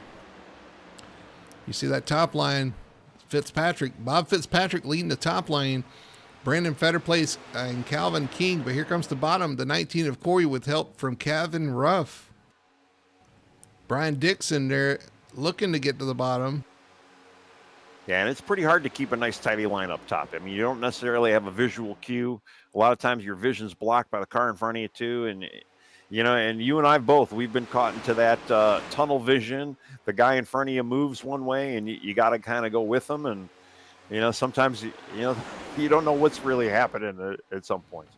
Keith Hume on the bottom, the third car in line there. We thought he was going to drop back, but he was able to rebound and now is pushing the top 2 on the bottom lane. And you still have Bob Fitzpatrick up front with help from on the top with Brandon Fetterplace. And they're still falling back a little bit here. Oh, we got a wreck. Was that a bad push? The double zero looks like. No, it's a 24 William Lark. No caution. No, there's the caution. Caution is out now. Yeah, the double zero checked up for Keith Hume. He actually got into him a little bit. The 24 checked up because he didn't want to hit his teammate, and unfortunately got a little bit of loose, and it kind of caused a little bit of that mayhem right there. But yeah, another caution. we're going to re-rack them again and watch the outside kind of struggle to keep up. Let's see, we got yellow flag. Let's see, the best one tire and auto care instant replay, and of course it's going to jump to after the wreck for some reason. Well, that's just special. All right, so coming off turn 4 here, we see the 00 catching the 4 of Keith Hume. He checks up for him. The 24 tries to bump, but he missed him. And he runs up outside into, who was that, the 3 of Fitzpatrick. Yeah, Robert Jr. And then they wrecked back here behind him. Let's go back and see.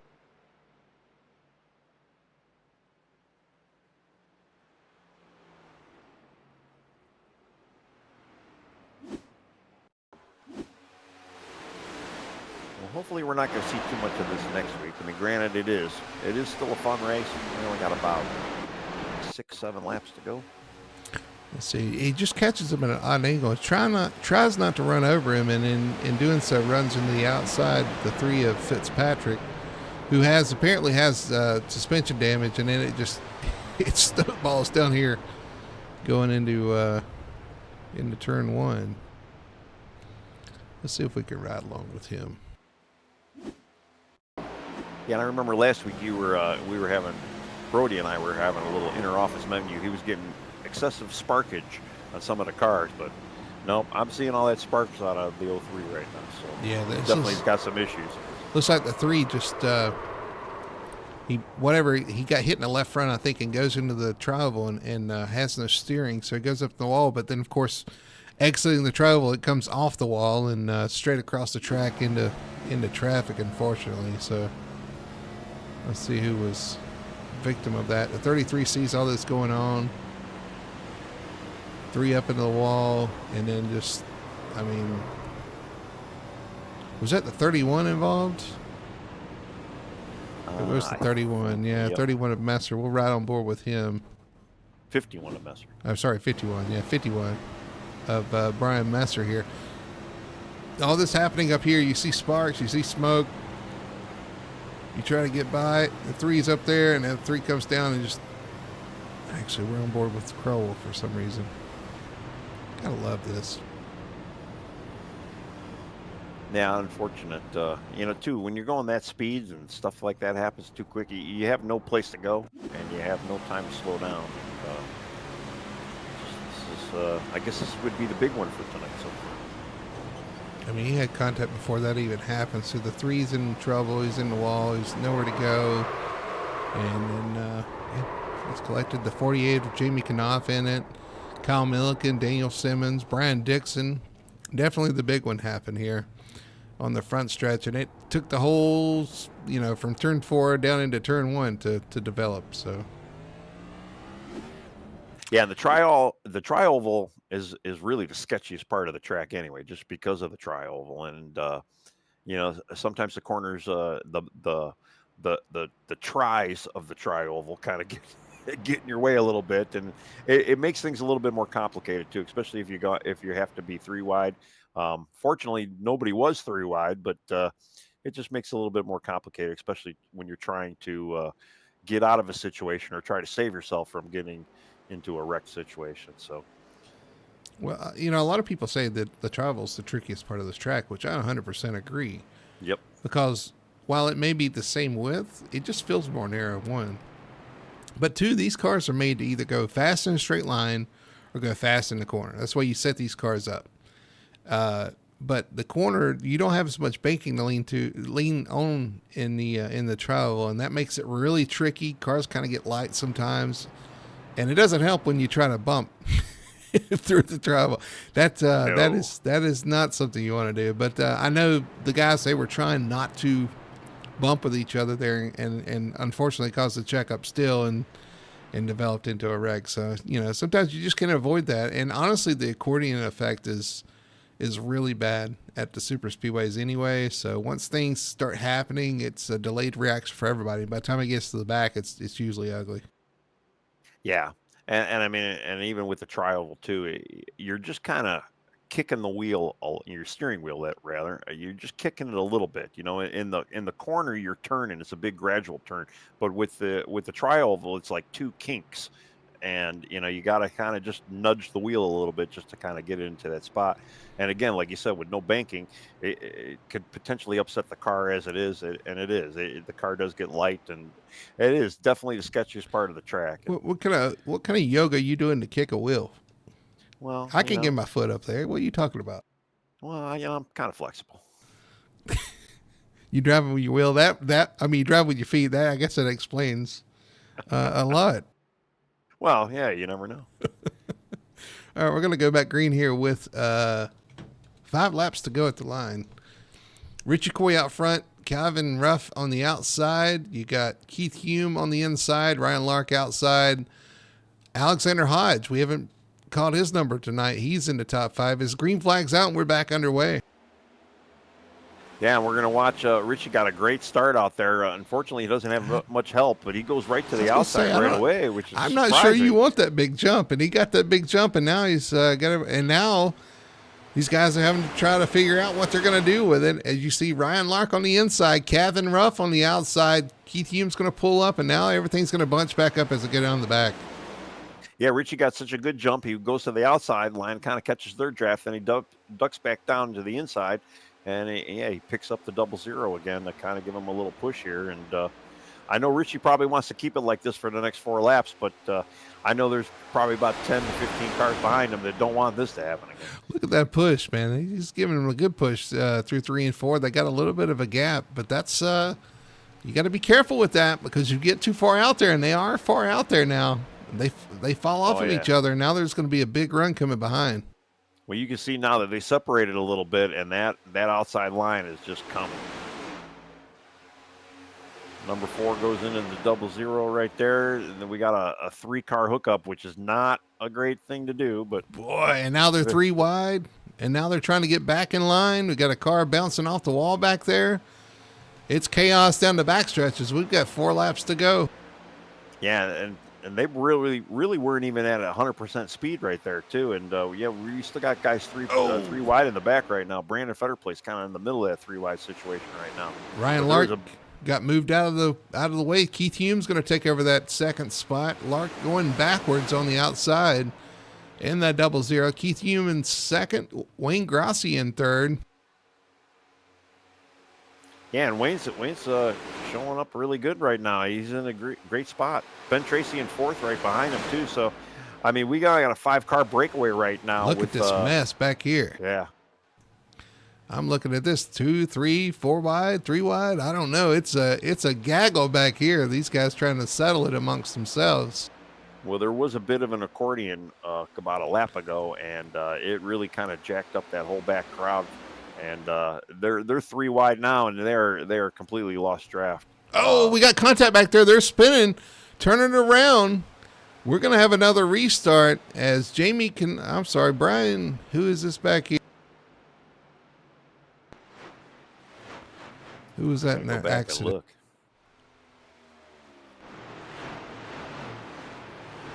Somebody got turned around back there. We got a guy driving through the pits there, Kyle Milliken, unfortunately. Was it Kyle that was involved in that? No. He took the pit road exit to stay out of it. It was Brian Dixon that got involved in that. Let's go back and look at this.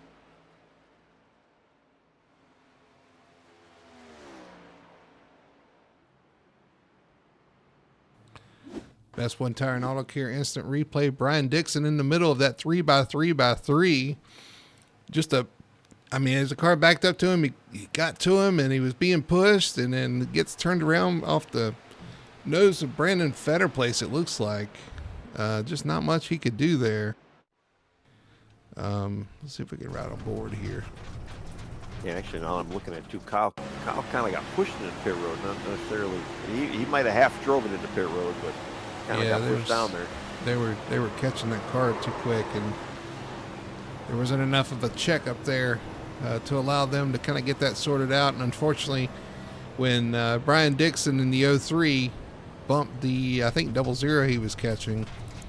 Brandon Fetterplace got in the back of the 03 and turned him up the track, and I think in front of Corey Atkins. Yeah, it was the target car. Let's go on board with him. Well, we do got a few guys coming in for some tires. Maybe we'll splash a few. Yeah, they just got out of shape. There's too much going on back there in this replay, so it's unfortunate for those guys back there for sure. There's a lot. I mean, they were 3 wide by 3 wide. There goes Kyle Milliken through the pits. Interesting. Let's back it up and see what happened there. Yeah, there was quite a bit of a checkup a few laps prior, and it kind of forced them into that 3 wide position. And Kyle takes the pit road instead of going through the grass.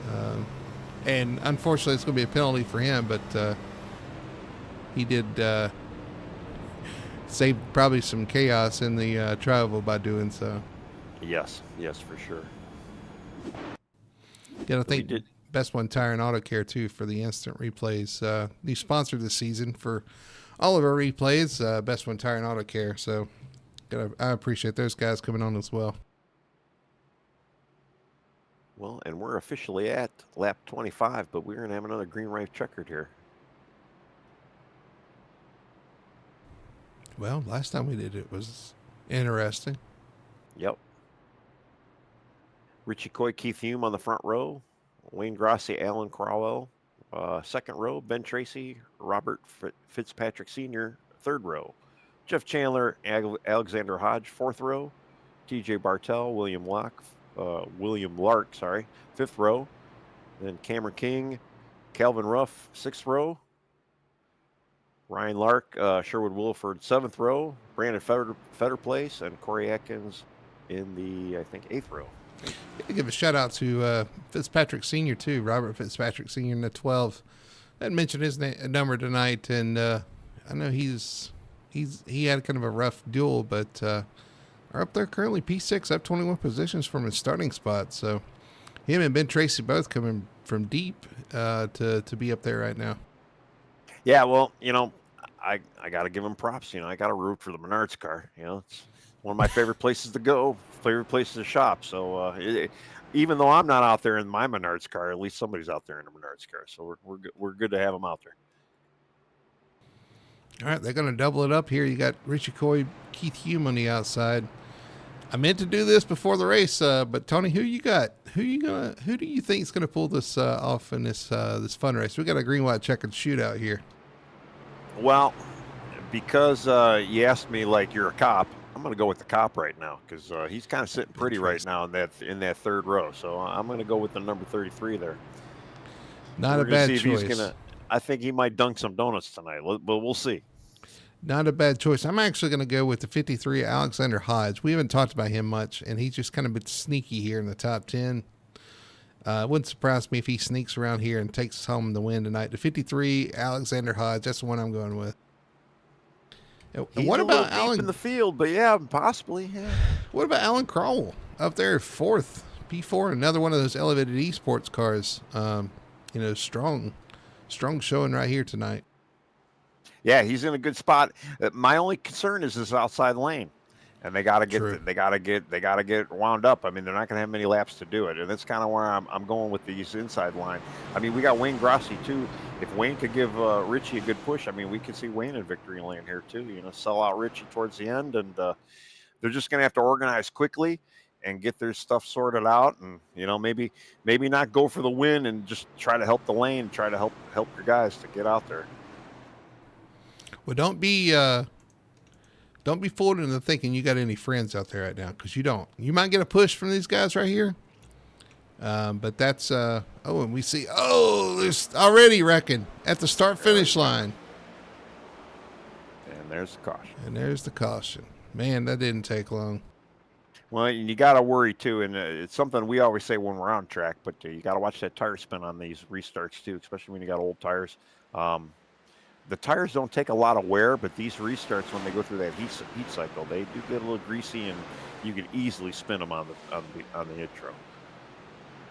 But it looks like we might have had a little bit of a pushing help. I don't know why people are pushing, 6-7 rows back, but They're antsy. They're ready to go. Yeah, ready to go. Gotta go right now. And I guess they're gonna go to the garage. Now the question is fuel, because I don't remember exactly how much gas they do have. I think they might have enough I for at think least you've another got one of these. around 37 laps of fuel, or 32. I can't remember. It's one or the other, but I think you've got Right. plenty of fuel to.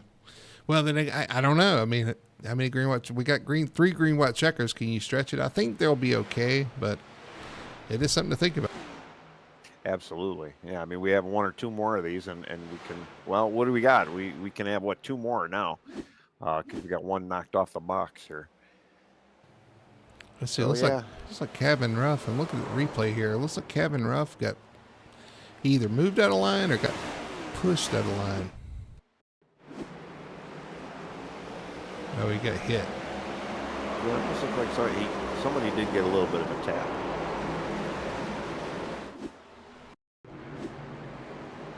And then that with the opening, hitting that throttle when the light turns green, just kind of, it doesn't make for a good situation. See if we can back up and see.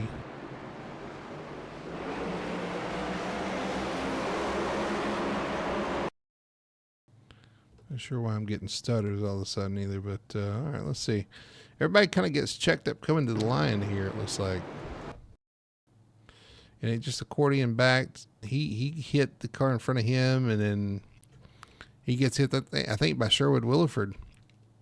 And goes up and clips the car on the outside, who comes down and clips the car on the inside. And then it's just on from there. Yeah, I'm just kind of looking at the lineup too right now. It looks like we got a few cars kind of in and out of place. Some guys maybe got trapped behind the pace car, and I mean, Richie's leading right now, but obviously Richie is not in the lead right I'm now. glad we talked to Brandon Fetterplace before this race, because he's had a rough one. He was involved in this one as well. TJ Bartell in it, Jamie Knopf again in it, Kyle Milliken in it. Not a good night, but at least William Lark in it as well. He's the one that got clipped there. At least you can hang your head on what you did in the races that matter. Yeah, I'm going to give Jeff Chandler a little bit of a shout out there for that last one too. If you notice too, he dipped down. A car was coming sideways, and he dipped down just enough to not allow. He probably didn't even know the car was there, but he dipped down in such a way where he was able to kind of get cleared and didn't get any damage from that. So right on board. Let's see what you're talking about here. Might have been a little intuition or something, but yeah, I don't think he saw it, but he moved down just at the right time. Let's go back and look on board. Jamie Knopf involved in this one yet again. Check up on the inside. Bam, bam, bam, bam. Misses the first wreck, and then the 92. Oh, off the wall and down into the pits.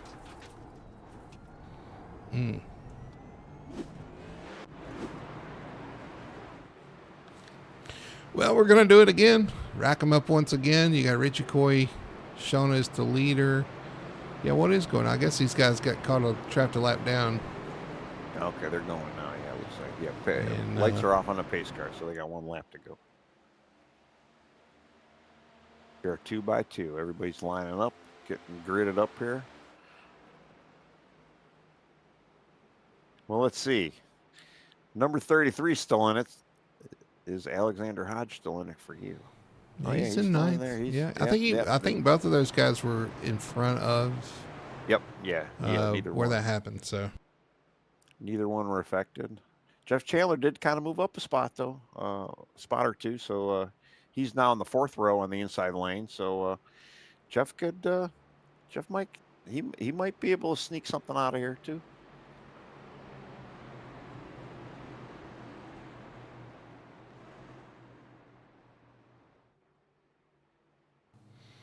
just pulling some of this up right quick. Get ready to go back green flag racing here for a green white checkered for the fun race here at Daytona. And unfortunately, some of these guys are not going to find it too fun. No, but we got to remind everybody too. It's just kind of an exhibition race. no points. Not that, and not the end of the world. You know, maybe something they could take into next week and just kind of, you know, unfortunately, I think live and learn on. Some of these guys might carry this over and choose their rivals based on this race. Hopefully not. I mean, this is, you know, but I would rather your rivals on this race. Yeah. Yeah, I'd rather them choose based on what happened in their actual race. But anyway, we're going to go green flag racing here. 3 laps to go. And let's see if we can end this one off. Hopefully like the Duel number 2, because, man, that was exciting. It was, pace car's going to pull off. We're going to go back green flag racing. Richie's going to lead them down. Actually, no, it's a 4 of Keith Hume goes. Yeah, he had a pretty good jump. I don't know. Was he actually scored the leader to begin with? But, wow, he had a huge jump there, and that's not going to be good for him. Yeah. He's going to eventually get freight trained here. And you can see right now, Richie Coy, and Richie is not going to sit behind him. Oh, and he gets almost a block. Yep, that's what happens. Man. I guess. Well, a big wreck down the backstretch and got cars around. Not what you wanted to see. No, not at all. Unfortunately, yeah, that was a block gone bad, and you know when you're out there that far ahead, you know you can't stop what's coming behind you. Unfortunately.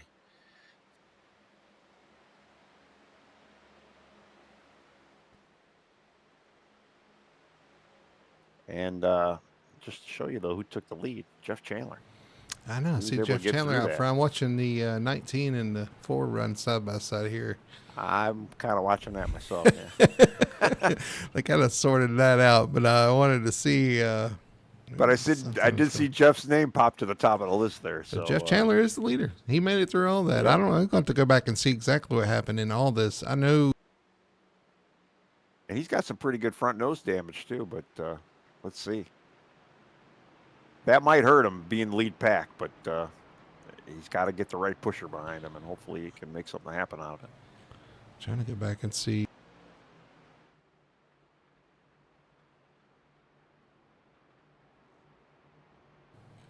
I believe your buddy, the 33, was involved in this one too. I think a lot of everybody was involved in this one down the back. I know. I went back to go look to see where Ben Tracy was because he's definitely out of the picture there. He fell all the way back to 15th right now. Alexander Hodge, your pick of the night, he fell back to 9th. So, we've had a complete reversal of the top 5. Chaos back there. Let's go back and look at this again. Off the corner. Let's back it up a little bit. Something just happened to Kyle Milliken. I'm looking, and I don't know what happened here. I think Kyle's been having internet issues, I believe. So he kind of just got turned somehow. I don't know what exactly happened there, but that was quite odd. All right, we're going to slow this down. So the 19 is catching the 4, goes to the high side because they've got a huge run. 4 moves up to block. 19 cuts back down to the bottom. 4 moves back down to block. 19 is already there. 4 goes to the infield. And that's fine and dandy. But down the backstretch, now they're 3 wide with the 7 in the middle. And the 3 was on the outside, but or the 33, I mean, but did the 33 get help? Let's see, where's the 33? It almost looks like Ben, he went to the outside line, but it almost he was kind of getting out of the way of Wayne Grassi, but it almost looks like he kind of checked up as well. And he goes to the outside of Wayne because he sees the block coming, and then Wayne goes to the outside of the 19, just trying to avoid hitting the 19. And then, I don't know, it's like Ben comes back down. I don't know if he gets help from the 31 or not, but it comes down right in front of the 19. And that causes a huge checkup back there, and everybody's just into everybody. 3 and 4 wide down the backstretch. Just complete chaos. The 7's around. It was just, I mean, the 33 almost looked like he made a little too late of a move, but probably, when everything's going so quick, it's, you can't judge a guy for split seconds decisions like that. But yeah, just, I mean, Jeff looked like he was committed to staying with the 33 as well. So I mean, I really can't blame any fault with Jeff either. Just bad angles, bad incidents, bad checkups. Just this is Daytona. This is play racing. It's an unfortunate thing, but this I is mean, how it's it just really is. everybody trying to get through there. Especially with the green light checkered, and you only got a couple laps to go. Everybody's anxious as it is, and this is the product you get. But hey, it makes it fun for us to watch. Yeah, I think we're the only ones going to leave. Maybe I won't say happy. But you see the 5 into the side of. Who is that almost got through and he gets into the side of him?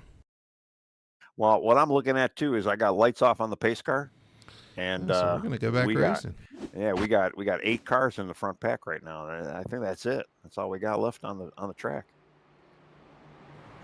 Well, Jeff Chandler leading the field, Calvin Ruff on the outside, and yeah.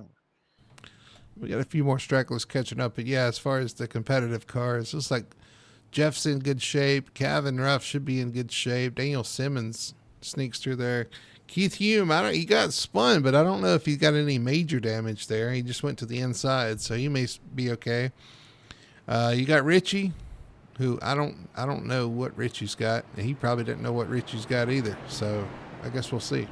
No, I mean, honestly, the car that looks the worst out of all of them is our leader right now. Jeff Chandler's got some major front nose damage, but well, you got Wade Grassi. He was backwards down the backstretch, and he's out there. Yeah, but his car looks pretty clean, so we'll see. Yeah. I mean, if Daniel Simmons could give Jeff enough of a push. Ben was backwards to 33, but he's up there in 8th or 7th. He's in Menard's car, number 12. He's got a little bit of front nose damage. He's kind of in the back of the pack there, but. Well, we're going to see. We're going to find out. Pace car's off. We're going to try this one more time. Green, white, checkered here at Daytona. And they are off and underway. And, man, that outside line got another great push. Calvin Ruff from a push from the 4 of Keith Hume is going to take the lead and pull back down to the inside. Yeah, Keith gave him a really good shove, but I really kind of feel like that front nose damage of Jeff's car just kind of maybe might have hurt that initial going there. Here comes Jeff back to the outside with help from Daniel Simmons. He's going to try to retake the lead here.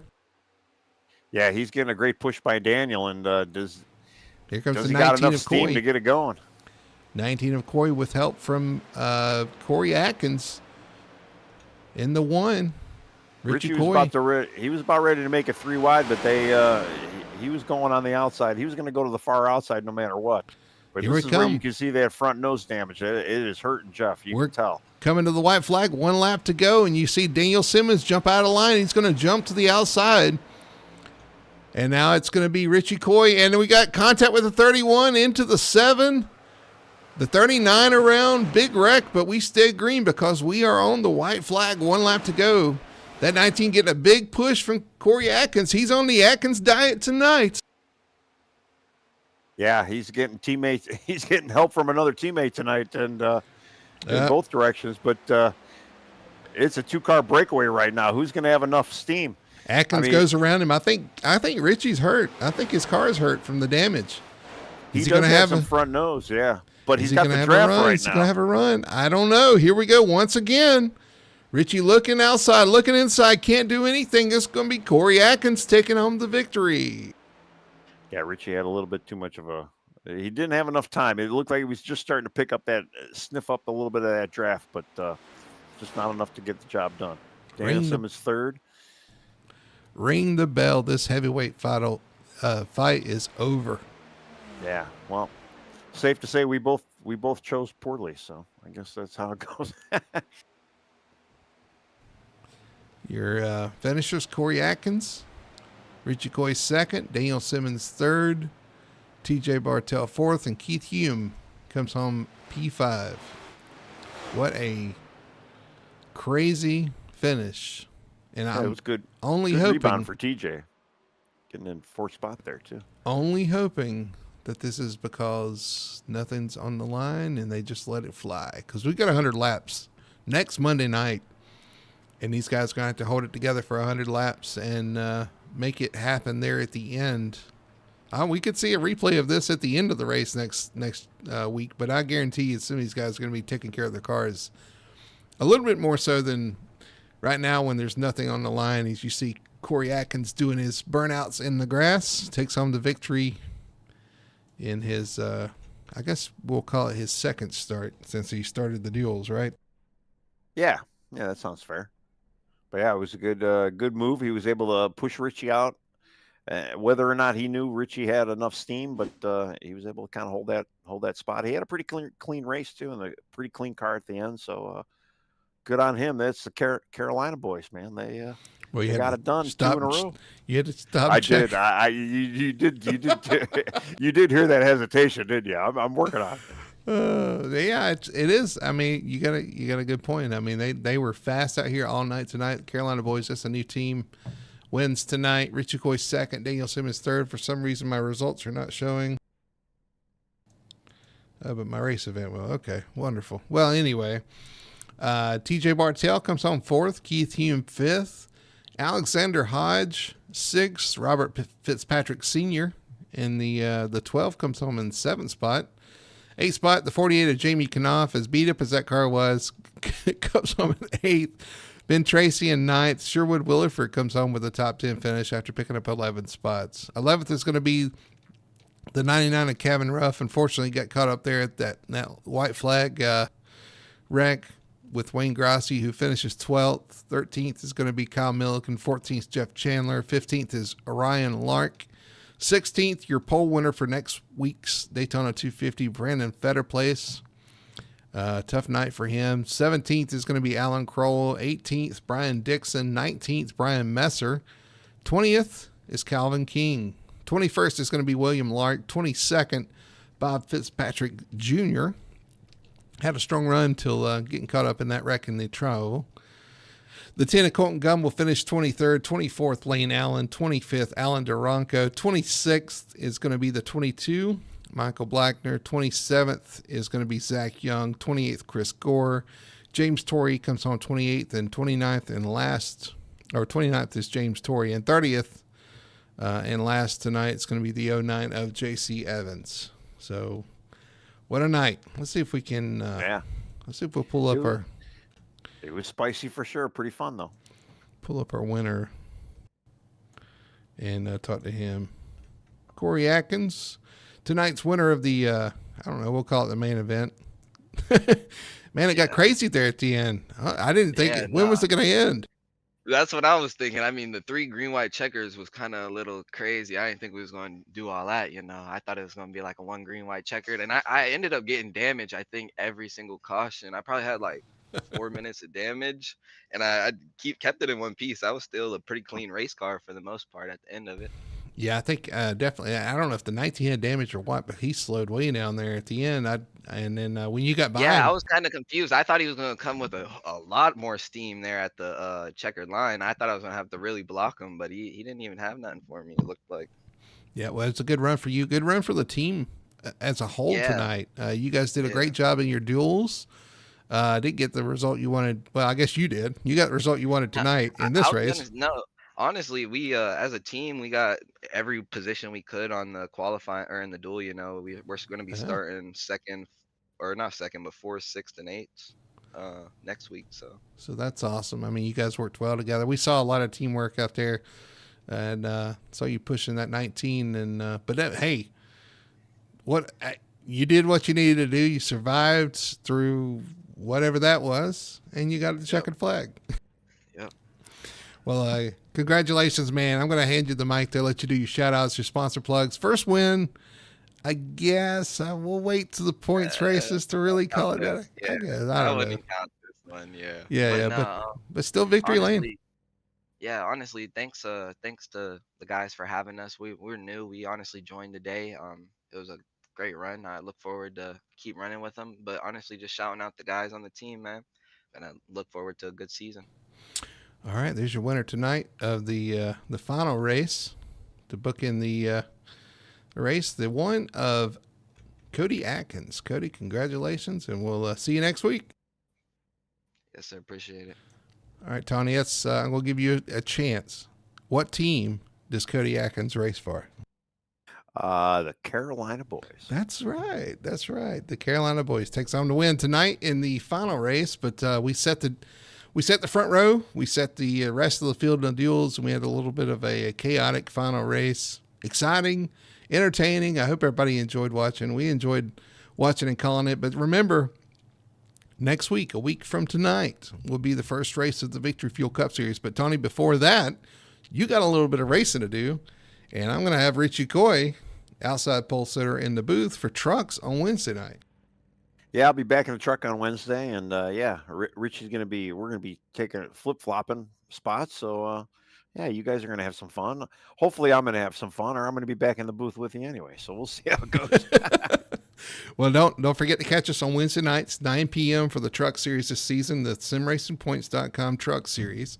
Right here on Full Throttle TV, you'll see all the action. So catch us on Wednesdays, and then again, a week from today, we'll be in Daytona for the final time, and we'll get away from this place because I know some people hate having 3 weeks of racing here. But it's always kind of fun to watch. But next Monday, the Daytona 250 for the Full Throttle Sim Racing Victory Fuel Cup Series. And we'll see who claims the big crown. Should be a lot of fun. But I hope everybody enjoyed watching tonight. I hope you had fun. We had fun. And we'll continue having fun next week and all season here on Full Throttle Sim Racing. Thanks for watching. We'll catch you on Wednesday at 9 p.m. for the Sim Racing Points Truck Series.